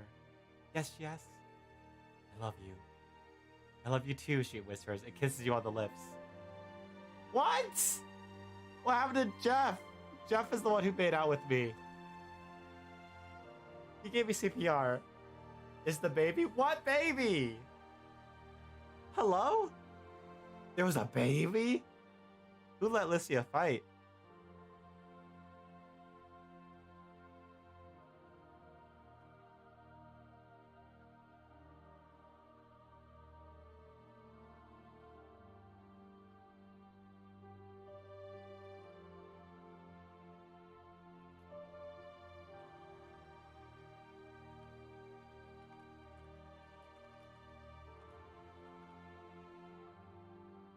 Baby's alright. Worry about yourself, Licia responds with a wan smile. Licia, you say, you can leave now. What? Leave. With Thumb. No! We can't leave you alone with Thumb.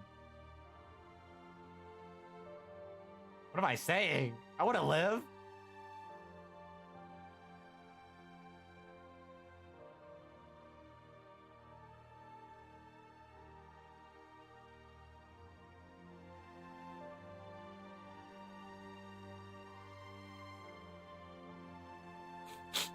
No, we can't leave you alone with them. I have to. My work here is done.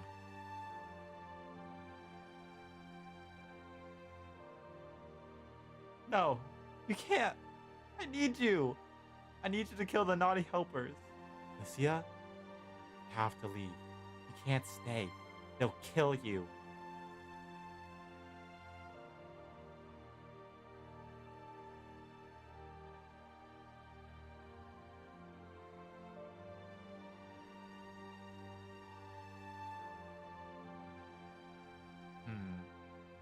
Right, continue. push her away with what little strength I have left.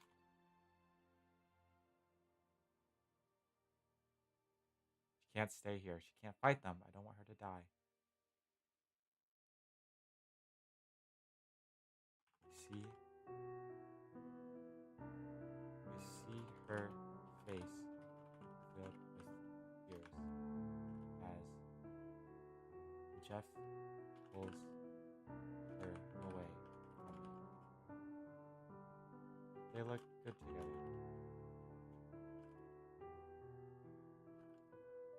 Hopefully, they can find happiness in God. Everything is that's the last thing I see before drifting.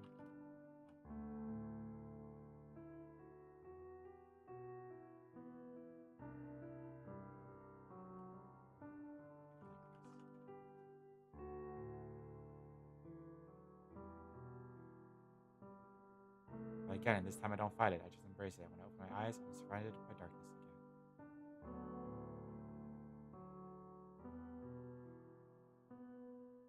Where am I? It's freezing. I can't feel anything. Where am I?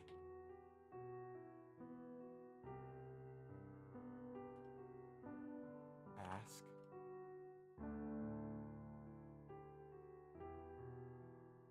We're in the naughty quarters again, a voice responds. I don't want to go to the naughty corners. No.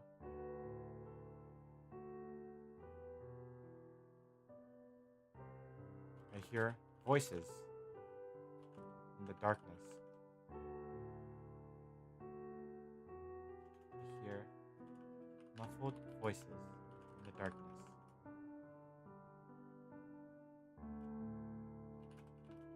Did you hear that?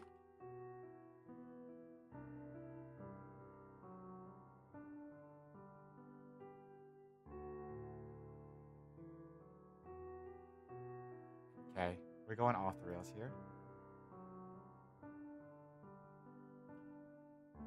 Footsteps approach closer to me, and I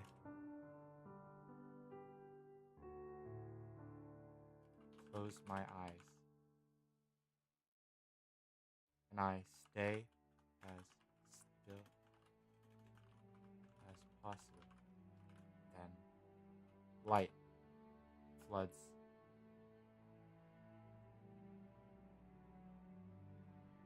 Light bursts and envelops me.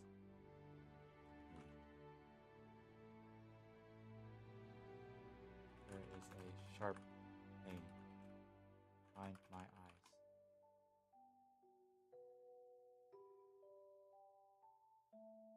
Makes me scream. I hear a voice in my head. Shh, it'll be okay. We're here to help you. Don't fight anymore.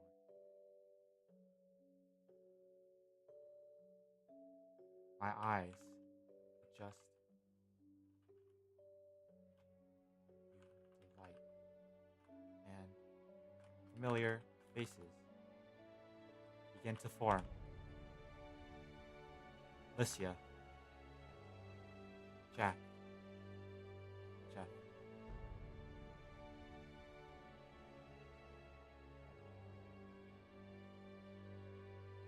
See my dad. How'd you get here? I asked. We had help from the elves. But how? Jeff explains.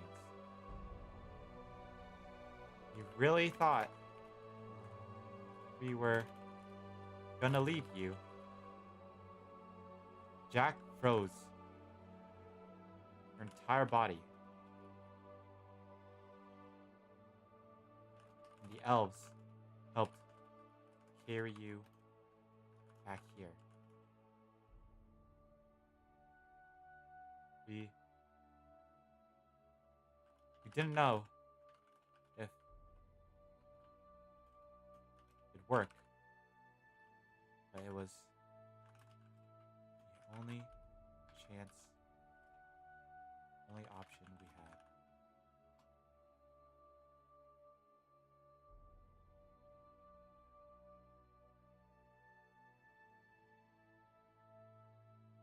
I'm sorry I doubted you, Jack says. I'm sorry I didn't believe in you.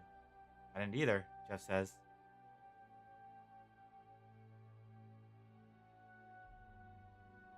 Yeah, I don't like that dialogue. You're a bunch of bastards, aren't you? Well, you killed our leader. No, what?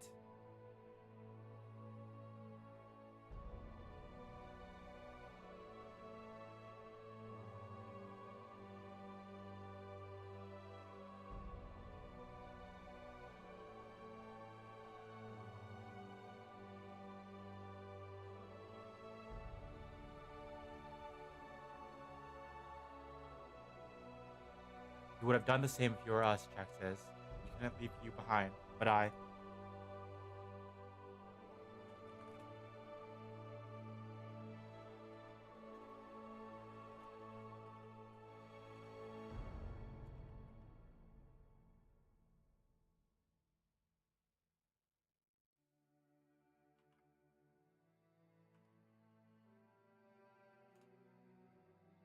Oh, not what I wanted.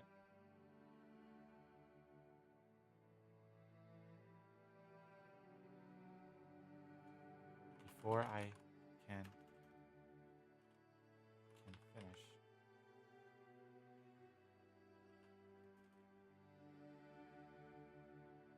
Lucia throws herself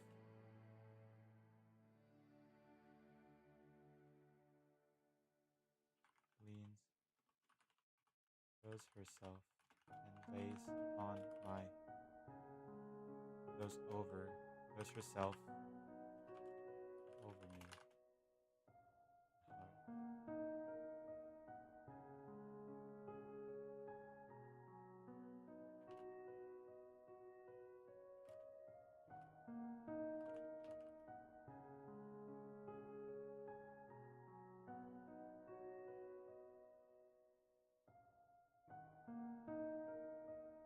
Lucia, you okay?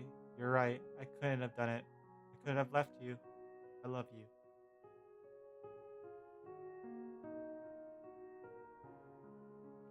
Place my hand on the back.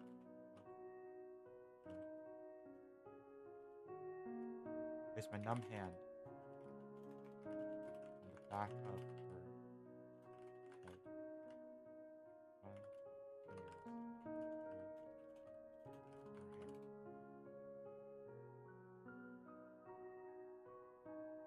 I love you too. I'm so sorry for what I did. I had to. You would have done the same if you were in my shoes.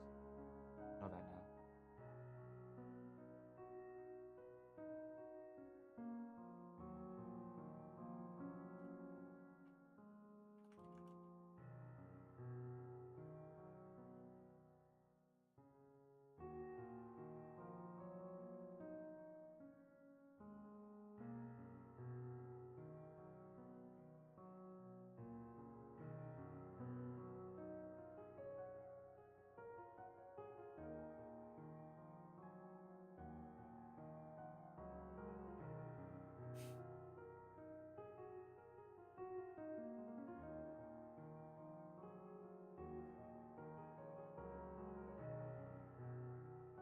Let's retry that. I don't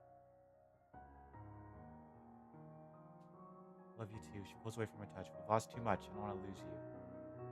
I'm dying, I know. No. You're not dying, you're alive. I love you too. I'll always love you. I'm sorry. Okay.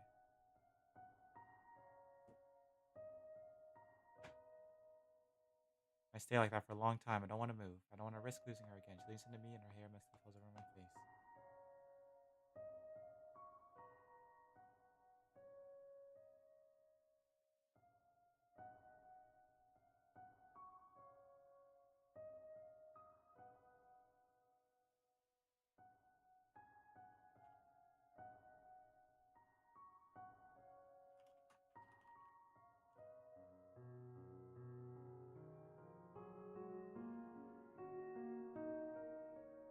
So we're getting cold for Christmas, huh? I guess so, she replies.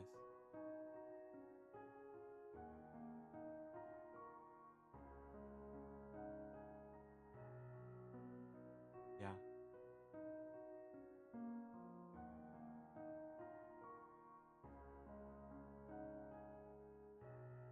And if we can help it, Jack replies, I'm gonna make sure Santa knows he can't toy with us.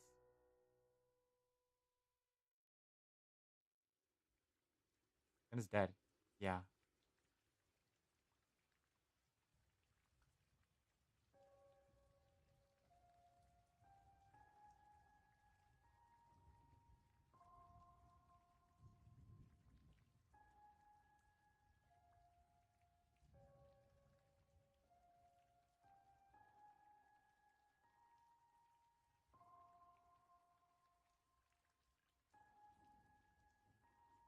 So we're getting cold for Christmas.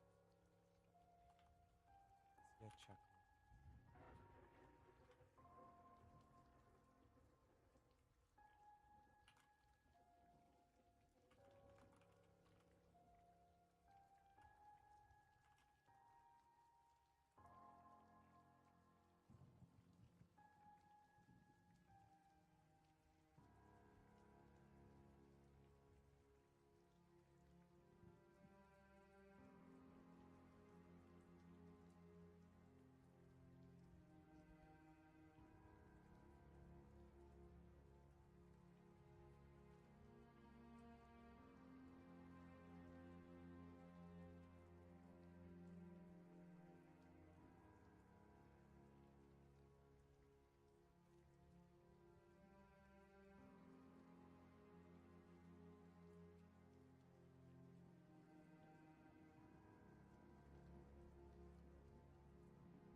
'We have to stop my mom. Why?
Four rebels continued to liberate Kringle from Santa's followers. Continued to Kringle.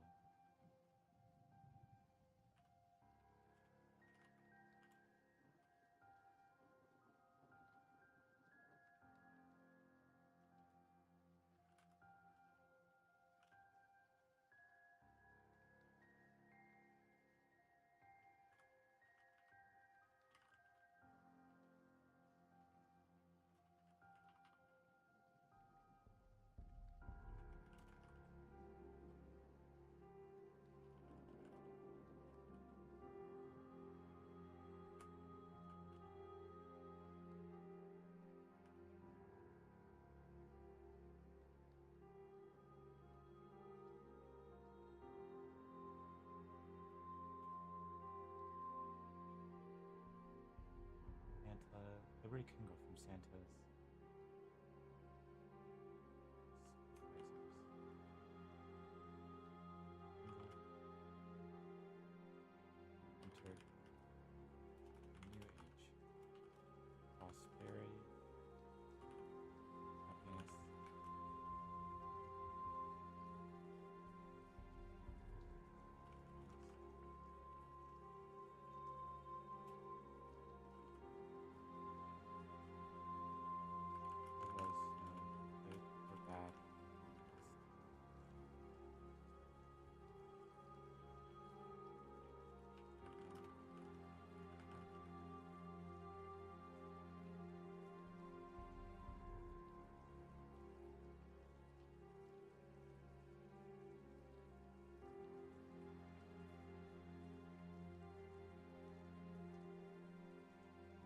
right. That it draws a close to our Santa journey.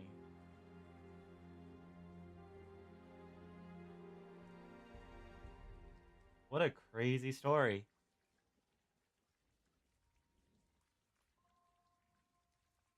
Read through it one more time. All right.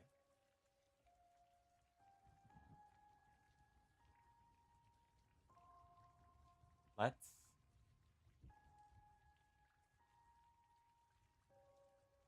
turn off the music for now. Let's just read. So, this is a story I wrote through AI Dungeon. And AI Dungeon is a text based AI generated story where you continue the story and the AI will continue it. Hmm, that wasn't good. Bad explanation. Let me try again. I'm about to read you a story that I completed through AI Dungeon. AI Dungeon is a text based AI generated story game. What do I say? The story I'm about to read to you was generated by AI Dungeon, which is a website you can visit where you can type in actions and words, and the AI will complete the story for you. So you alternate, and eventually you get a full story. The one I am reading to you now was one that started with the prompt of Santa Claus taking over the North Pole and Kringle as a whole. I am part of the resistance, and I think I can just read it to you. Santa Claus has been planning to take over the North Pole for years. He has patiently waited for the elves to grow old and weak for his retribution. The time has come. Santa Claus and his naughty ragtag army of elves, gnomes, fairies, dragons, candy cane vampire elves, etc., now control the North Pole. But Santa knows that the North Pole can only remain his if he can conquer all of Kringle. To do this, Santa needs to take out two of his biggest competitors, Easter Bunny and Jack Frost. Will you help Santa or fight back and help the elves?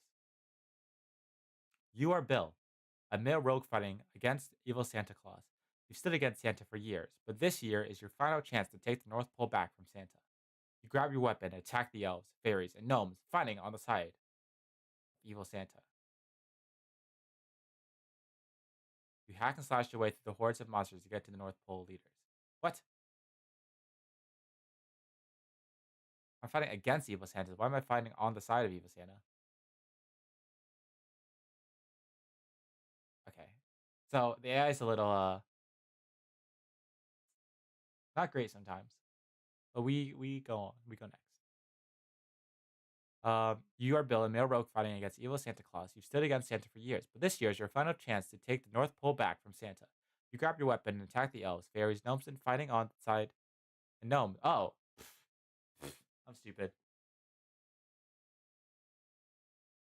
You are Bill, a male rogue fighting against evil Santa Claus. You've stood against Santa for years, but this year is your final chance to take the North Pole back from Santa. You grab your weapon and attack the elves, fairies, and gnomes, fighting on the side of evil Santa. You hack and slash your way through the hordes of monsters to get to the North Pole leaders. You say, "Where are you, Santa?" "I don't have time for this, Bill. I have to get to my little elves. They're the only ones that believe in me. If you want the North Pole, you'll have to kill me first." You say, "That's what I was planning on." You attack the evil Santa, hacking and slashing with your weapon, but you're no match for the numbers of his loyal followers. The numbers are so great, they overwhelm you before you even get half a swing at him. They push you back from Santa like a large wave. You collapse to the ground unconscious. What a disappointing battle. The elves are safe, but the North Pole has fallen. The North Pole is no more. The kingdom of the elves have fallen. I wake up from my battle-induced slumber, and everything looks exactly the same. The kingdom of the elves has been destroyed, and the North Pole is now ruled by the evil Santa. It's up to me to take it back on my own. I remember my journey to the North Pole. I remember meeting the other rogue heroes and planning our next move against Santa. There's no way everyone would have been wiped out. Surely there are some stragglers left alive. I'll get them back to the kingdom, and we'll figure out a plan to take back the North Pole from Santa. You trace the path back to the North Pole and seek out any rebels. You head into the wilderness, finding a way to get back to the North Pole. You remember a strange looking hill not far from your current location. If you go there, you'll find some sign of any surviving elves. You head there. The hill is indeed strange. It looks like a giant egg, brown in color and with a flat top. The bottom of the egg is cracked, and as you climb to the top, you see it's hollow. You drop inside. Drop into the inside of the egg, and find that it's dark, but not pitch black. You can see light shining in from the top and bottom through a few cracks. You say, "Anybody home? It's me, Bill." A voice comes from inside the egg, deep and raspy. It sounds like the voice of an old, sick man. "Bill, is that you?" It says. You say, "Jeff?" "Yeah, it's me. You okay? How did you get in here?" You say, "Through the roof." "The roof? There's no roof. How the hell did you get in here?" You say, "There's a crack in the top of this place, and I dropped in." "Oh, okay. I can fix this. I'll get a ladder, and we can get you out." You say, "Wait, Jeff. What happened to everyone else while I was unconscious?" "We're wiped out. I was the last one standing." "The last one standing? How? I mean, how did you survive?" You say, "Is there anyone left?" "Yeah, I think there might be someone left. I can't reach them, though. I've been trying for days now." You say, "Who is it?" "The girl. The girl named Lycia." "Lycia? Are you sure?" "Yeah, she was one of the people who came with me when I rescued you." You say, "Come with me. We'll find Lycia and anyone else that's still alive. We can take back Kringle." "Yeah, let's go. We'll need a ladder, though." "I'll find one." Jeff is quiet for a moment. You say, "You not want to go, Jeff?" "No, of course not. I don't know what to say. I'm having trouble processing that you're gone." "I know." You two walk in silence for a moment. You say, "I'm not gone. I'm right here." "Yeah, you're right." "Oh, okay." You find an old rusty ladder leaning against the wall of the egg. It looks like it's been there for years. You place the ladder into the crack and climb out. You place the ladder against the cracked wall of the egg. It fits perfectly. Climb up the ladder. You climb up the ladder and find yourself on the outside of the egg. Jeff soon follows after you. The two of you are not alone. In the distance, you can see a group of elves led by Lycia. You wave at the group. You wave at the small group of elves. They sway back and begin advancing towards the North Pole. "So, what's the plan?" Jeff asks. You say, "We storm the North Pole and take that red obese tyrant down." "Sounds good to me." The two of you prepare to go. You have your weapons. The elves have the ladder, for some reason. The elves have a large supply of arrows. Ready, aim, fire! Hail rains down on Santa's fortress and he booms. "Ho, ho, ho! I thought all of you were dead." "Well, Santa, you thought wrong." You aim your weapon at his red, pudgy face and fire. Santa swallows the arrow whole and lets out a satisfying burp. He is unaffected by the elf's bows and the arrow. He is unaffected by the elf's bow and arrow. "We're almost there." Wait, "we're almost there." Lycia yells. You move quickly down. "We're almost there," Lycia yells. You move quickly down the ladder. Santa's army converges on my group. I swing my sword and slice an elf in half. I'm in a good mood. I'll slaughter every single one of them. "We made it," you cry. So I thought. Just like back then, the horde was never ending. You can take no more. You charge forward and fire an arrow at the elf in front of you, then fire another at an elf 2 places ahead of you. More elves take place of the ones I shot down, and they only get closer and closer. You run forward and fire another arrow. This time it lands. "I can't take it anymore," you cry. You drop your weapon. You're out of arrows. All hope seems lost. But then a cold wind sweeps over Santa's army, freezes all of his minions. You hear a familiar voice soaring overhead. "You miss me?" It's Jack Frost. "No," you replied. "Good," he laughs. "You still have a lot to learn." Can't help but laugh. "But what about the North Pole?" Jeff asks. You say, "Now that Jack's here, this should be a piece of cake." "Well, if you say so." It's time to take back Kringle. I'm so happy. Oh, wait, no. "Well, if you say so." It's time to take back Kringle. I'm so happy. Jack Frost, me, Lycia, Jeff, and the group of elves continue into the North Pole. "Are you okay?" Lycia asks. "You look like you're freezing." "Just a little cold. is all you say. You okay? She asks again. You say, nothing is going to stop me this time. From freeing, from freeing, you say, nothing is going to stop me this time. From freeing Kringle from Santa's claws. Yeah, I'm fine, you say, just a little tired. Well, let's get started, Licia says. You wipe out the majority of Santa's army until there's only Santa. You wipe out the majority of Santa's army until there's only Santa left. Jack Frost and Licia lead the way as you charge forward and fire an arrow at an unsuspecting Santa. Hit him in the chest and run your sword through his chest cavity. He is bounced back. Santa is unscathed.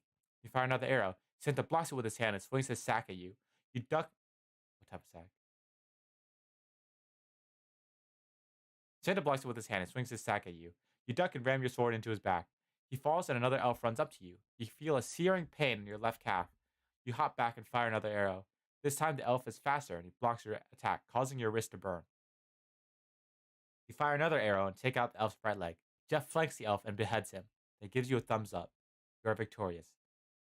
Jack and Licia charge up to you. You did it! Jack shouts. You freed Kringle from his bondage of Santa. Thanks to you. You say, no, thanks to us. No, thanks to us, you say. But no, thanks to us, you say. We all fought together and we accomplished our goal. It was a team effort. We all fought together, Jack says. Yeah, you agree. All of a sudden, your vision begins to darken. It blinks in and out until you lose sensation in your body and collapse onto the ground. You okay? Jack asks. He's lost too much blood, Licia realizes. She tears off the sleeve of her shirt and begins bandaging the wound on your leg. You feel the you feel the cold, hard ground beneath your face and realize that you're lying on the ground. You try to open your eyes, but all you see is black. Jack, make some ice to place on the wound, Licia orders. We need to get Bill conscious. Conscience. We need to get Bill conscious. You hear Jack run off, and Licia tries to make you conscious. Bill, please wake up. You need to wake up. I want to respond, but I can't muster the energy to do so. My vocal cords feel like they're tied in knots. Bill, please wake up. A wave of hot liquid runs over your lips, and you start to feel woozy again. Bill, please wake up, she screams. Jeff begins to perform CPR on me, but I'm too far gone. I can't even feel my body. You can't fight anymore. You can't win. You just have to lay down and rest and sleep.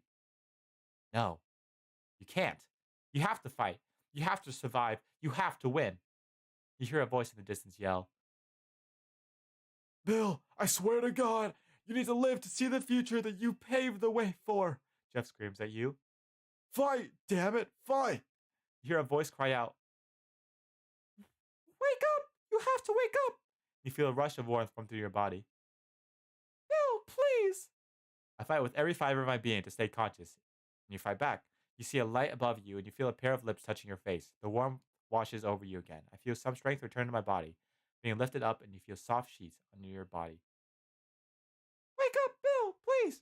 You open your eyes just slightly, but your vision is filled with everyone. Licia, Jack, Bill, elves. Everyone is shouting and crying and clutching each other. They all watch you in shock, horror, and hope. Who are you to let them down? Your eyes slowly open wider, and you see Kringle and his wife smiling down at you. You see the baby boy sleeping in her arms. You hear a voice whisper in your ear. This is what you fought for. Thank you, Bill. Oh, God damn it, wake up! Licia shouts. Licia, you whisper. Yes? She asks. I love you. I love you too, she whispers and kisses you on the lips. Is the baby? Our baby is all right. Worry about yourself. Licia responds with a wan smile. Licia, you say, you can leave now. What? Leave with them. No, we can't leave you alone with them. You say, you have to. My work here is done. No, you can't. I need you. I need you to kill the naughty helpers. Licia, you have to leave. You can't stay. They'll kill you. I push her away with what little strength I have left. She can't stay here. She can't fight them. I don't want her to die. I see her face filled with tears as Jeff pulls her away from me. They look good together. Hopefully they can find happiness when I'm gone. That's the last thing I see before drifting off into blankness. That's all I see before drifting off into blankness. I see the light again. This time I don't fight it. I just embrace it. When I open my eyes, I'm surrounded by darkness again. It's freezing. Can't feel anything. Where am I? I ask. I hear muffled voices in the darkness. Did you hear that? Footsteps approach closer to me, and I stay as still as possible. Then light bursts and envelops me. There's a sharp pain behind my eyes that makes me scream. I hear a voice in my head. Shh. It'll be okay. We're here to help you. Don't fight anymore. My eyes adjust to the light, and familiar faces begin to form. Licia, Jack, Jeff. I see my dad. How did you get here? I ask. We had help from the elves. What? How? Jeff explains. You really thought we were gonna leave you? Jack froze your entire body, and the elves helped carry you back here. We didn't know if it'd work, but it was the only option we had. You would have done the same if you were us, Jack says. We wouldn't leave you behind. But I. Before I can finish, Licia throws herself over me and her chest heaves. Licia, you okay? You were right. I couldn't have done it. I couldn't have left you. I love you. You place your numb hand on the back of her head and run your fingers through her hair. Lizzie and I stay like that for a long time. I don't want to move. I don't want to risk losing her again. She leans into me and her hair messily falls over my face. You say, looks like we'll be getting cold for Christmas, huh? Lucia chuckles through her sobs. I guess so, she says. But that won't stop us from making them pay. We'll keep fighting and we will keep on winning. We'll keep on making sure that our Christmas is merry and bright. For the future of Kringle, Jeff says. For the future of Kringle, the 7 of you repeat together. You rest your head on the soft, warm skin of Lycia's chest and drift off into darkness again. The four rebels continued to recruit members of the resistance. The four rebels continued to recruit members of the resistance, and over the next 3 years, they liberated. Ugh.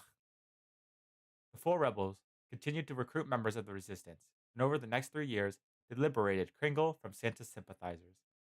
Kringle entered a new age of prosperity, happiness, and hope. There was no good or bad list. Everyone lived in harmony. The end.